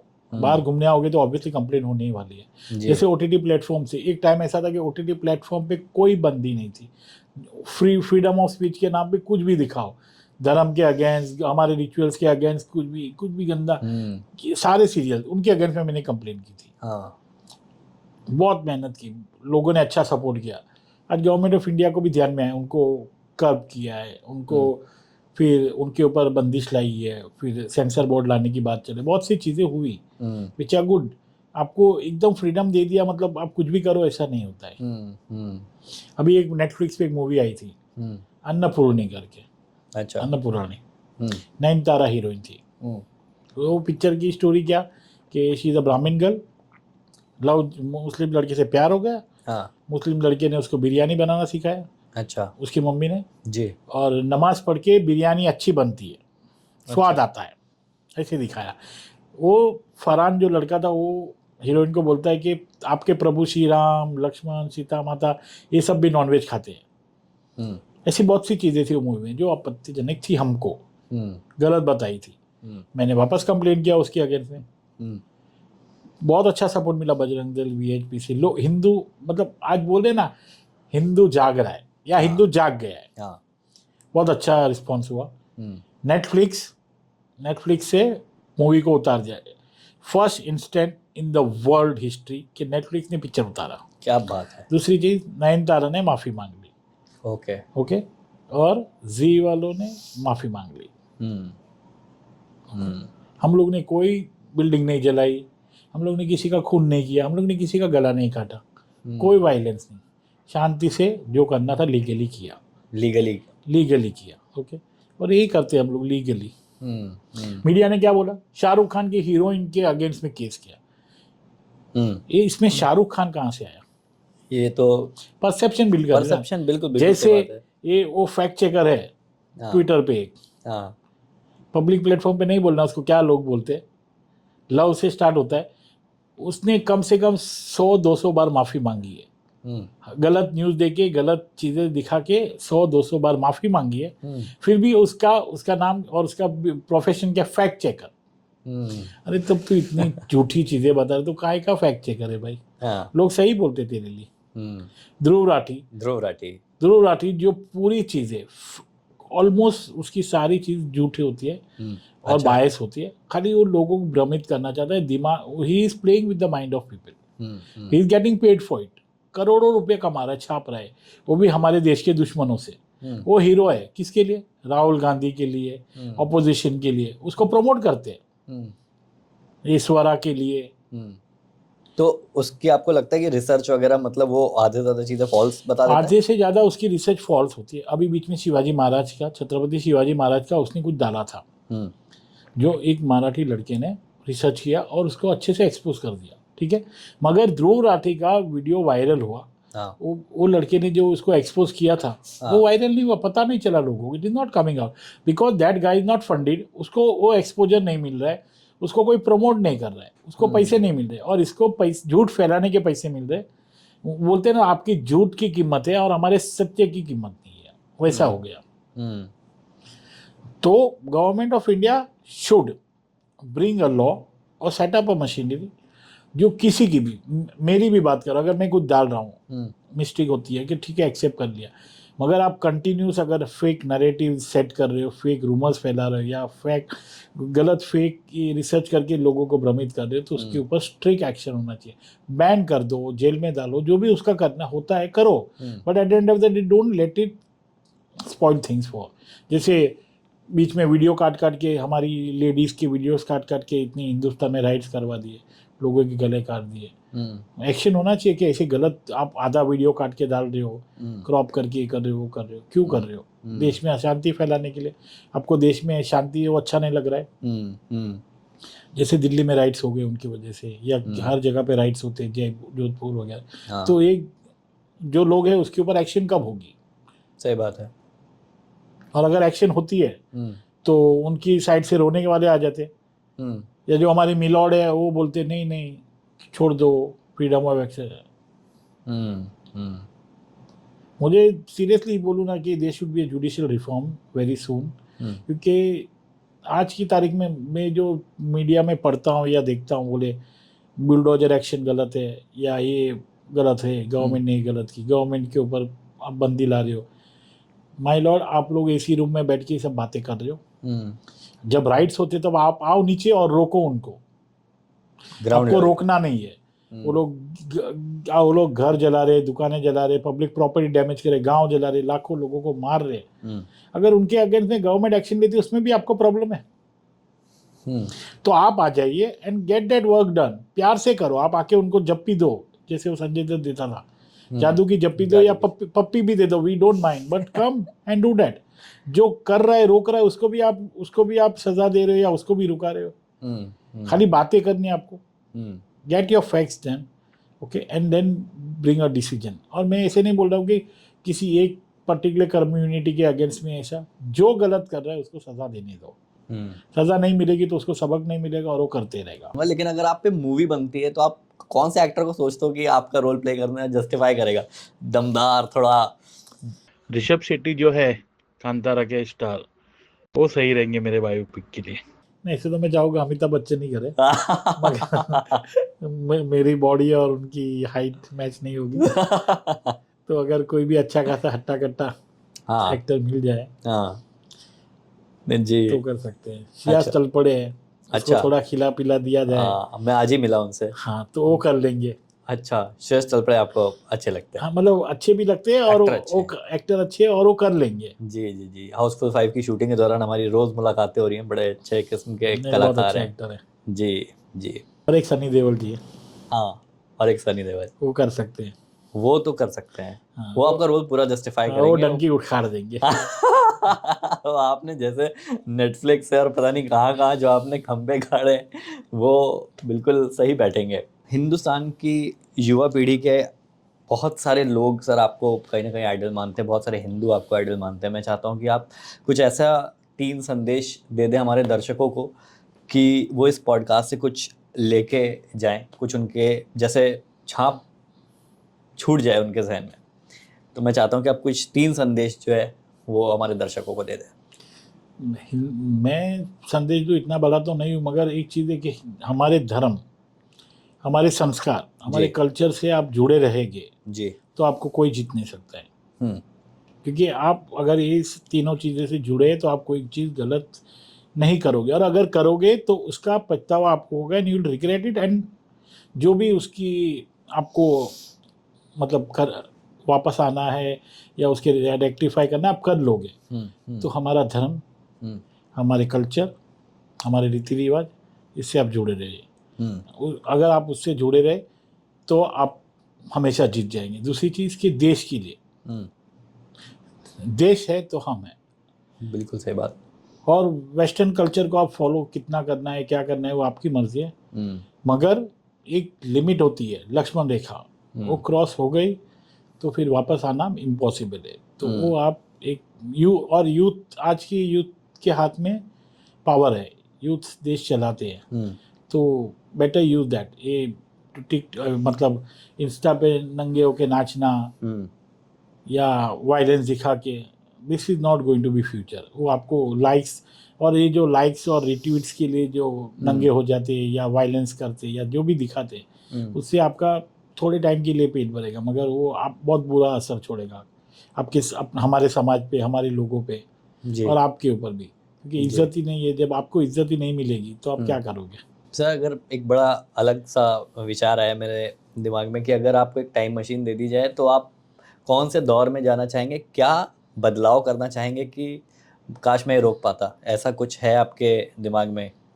ऐसे मेरे दिमाग में तो ऐसा कुछ है नहीं टाइम मशीन का, अगर टाइम मशीन मिल गई तो बहुत अच्छी बात है। मतलब जो ये मुगल आए, हाँ, मैं वो रोकना चाहूँगा। पहला मुगल ही रोक देते आप। मुगल ही रोक देता, हम्म। ताकि ये जो तलवार और सलवार वाली चीज़ ही नहीं होती, हम लोग बचे रहते, हाँ। हमारे मंदिर, हमारा धर्म सेफ रहता। हम्म।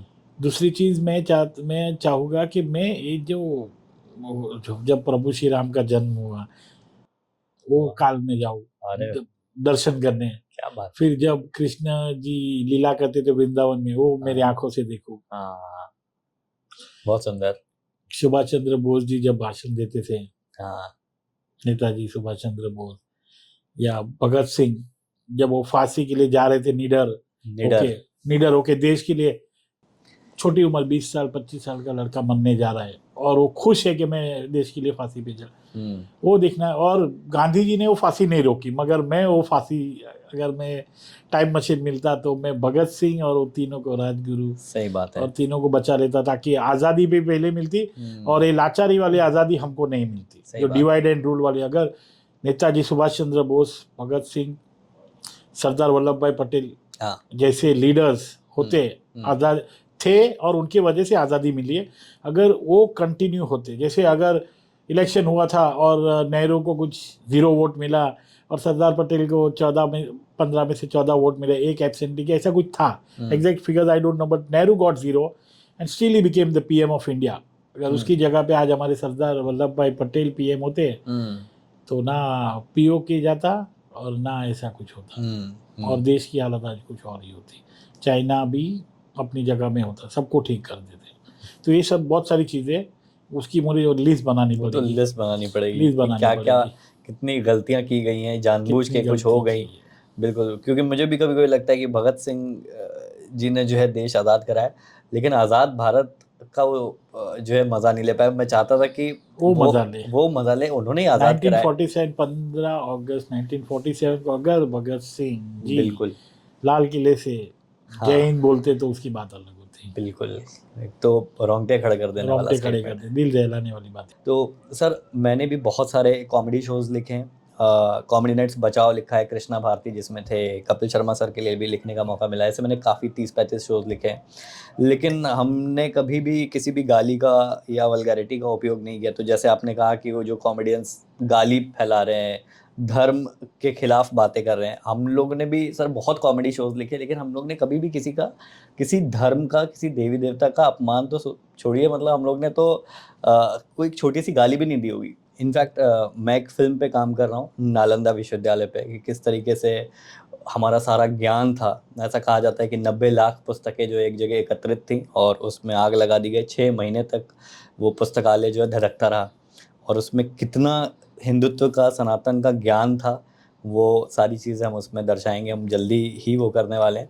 तो मैं चाहता हूँ आप, और ये पॉडकास्ट भी खोलने का मेरा यही कारण है कि आप जैसे लोगों को मैं निमंत्रण दूं और आपके मुंह से निकली हुई बात कहीं ना कहीं पहुंचे। देखिए आप जनता से बात करें, मैं सिर्फ माध्यम हूँ, तो मैं बस यही एक चाहता हूँ कि हाँ कहीं ना कहीं परिवर्तन किसी के दिल में हो जाए।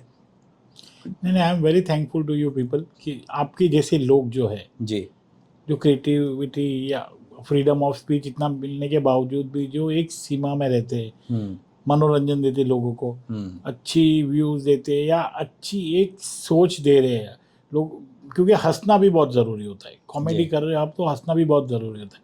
आपके जितने भी कॉमेडी शो या जो भी आप करते हैं उसमें जी। किसी की भावना को ठेस नहीं पहुंचती है। तो we are very thankful to people like you and your team, जो बहुत अच्छा काम करे। सीरियसली आज आने का कारण ही ये था, जी बिकॉज मैं बोलूँ ना, मैं दिल से रिस्पेक्ट करता हूँ आपको और आपके जैसे लोगों को, Thank you so जो much. पैसे कमाने के लिए दूसरों को भावना को ठेस नहीं पहुंचाते, नहीं पहुंचा। मेहनत करते हैं, ओरिजिनल क्रिएटिविटी पैदा करते हैं और फिर अपना शो या अपना जो भी काम करते हैं।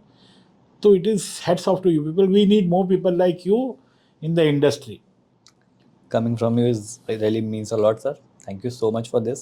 तो सर मैं खुद भी अपने आप को बहुत भाग्यशाली समझता हूँ कि मेरे दिमाग में एक आइडिया आया कि एक पॉडकास्ट चैनल खोलते हैं और आप जैसे इन्फ्लुएंशियल लोगों को यहाँ पे निमंत्रण देते हैं, आपसे बातचीत करने का हमको मौका मिला, बहुत सारी ऐसी चीज़ें पता चली हमारे दर्शकों को जो शायद किसी भी पॉडकास्ट चैनल में उनको नहीं पता चलेंगी, जो आपसे उनको पता चली। Hindu IT cell, Shiv Sena IT cell, और मैं तो यही चाहता हूँ कि अपने दर्शकों को यही मैं गुजारिश करूँगा कि इस पॉडकास्ट को देखें और सर से जो इनके मुंह से बात निकली है उसको बहुत गहराई तक उतारें। हिंदुत्व को लेके उन्होंने अपना पूरा जीवन समर्पित किया है, तो मुझे लगता है जितने भी हिंदू हैं वो इसको बहुत गंभीरता से लें, जो भी सर ने बात कही है। और सर मैं आपके सामने बहुत आभार प्रकट करना चाहूँगा, आप हमारे शो में आए। And thank you to you and your team for bringing this podcast, क्योंकि हमको वो बोले ना खुल के बोलने की आज़ादी मिली, जी किसी को अपीज नहीं करना पड़ा, जी किसी के लिए गलत नहीं बोलना पड़ा। जी। दूसरी चीज, मेरे मन में जो भी था वो मैं आज आपने बोल पाया, जी and I am really thankful to you people for bringing me on this show, and seriously I am saying this is one of the best show, and I wish you and your team lots and lots of success. Thank you so much coming this. और अगर मैं कभी prime minister बन गया तो वापस एक बार podcast sir करेंगे। फिर तो मैं तो चाहता हूँ आप एक बार चुनाव में खड़े हो हमारे पूरी टीम आपको वोट करेगी। नहीं Thank you बिल्कुल, very हम much. चाहते हैं कि देश का उद्धार, अगर आपकी इतने नेक विचार हैं और इतना न्याय के लिए लड़ने वाले हैं। ये हिंदू आईटी से अलग मुद्दा है, लेकिन मैंने जहाँ तक आपसे पूरे पॉडकास्ट में सीखा, आप न्याय शब्द को लेके बहुत फोकस्ड हैं।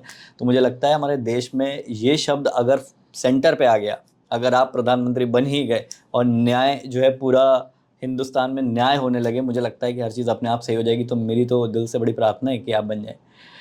तो thank you so much sir for coming on the show. Thank you so much. Yes, thank you so much. जय श्री राम।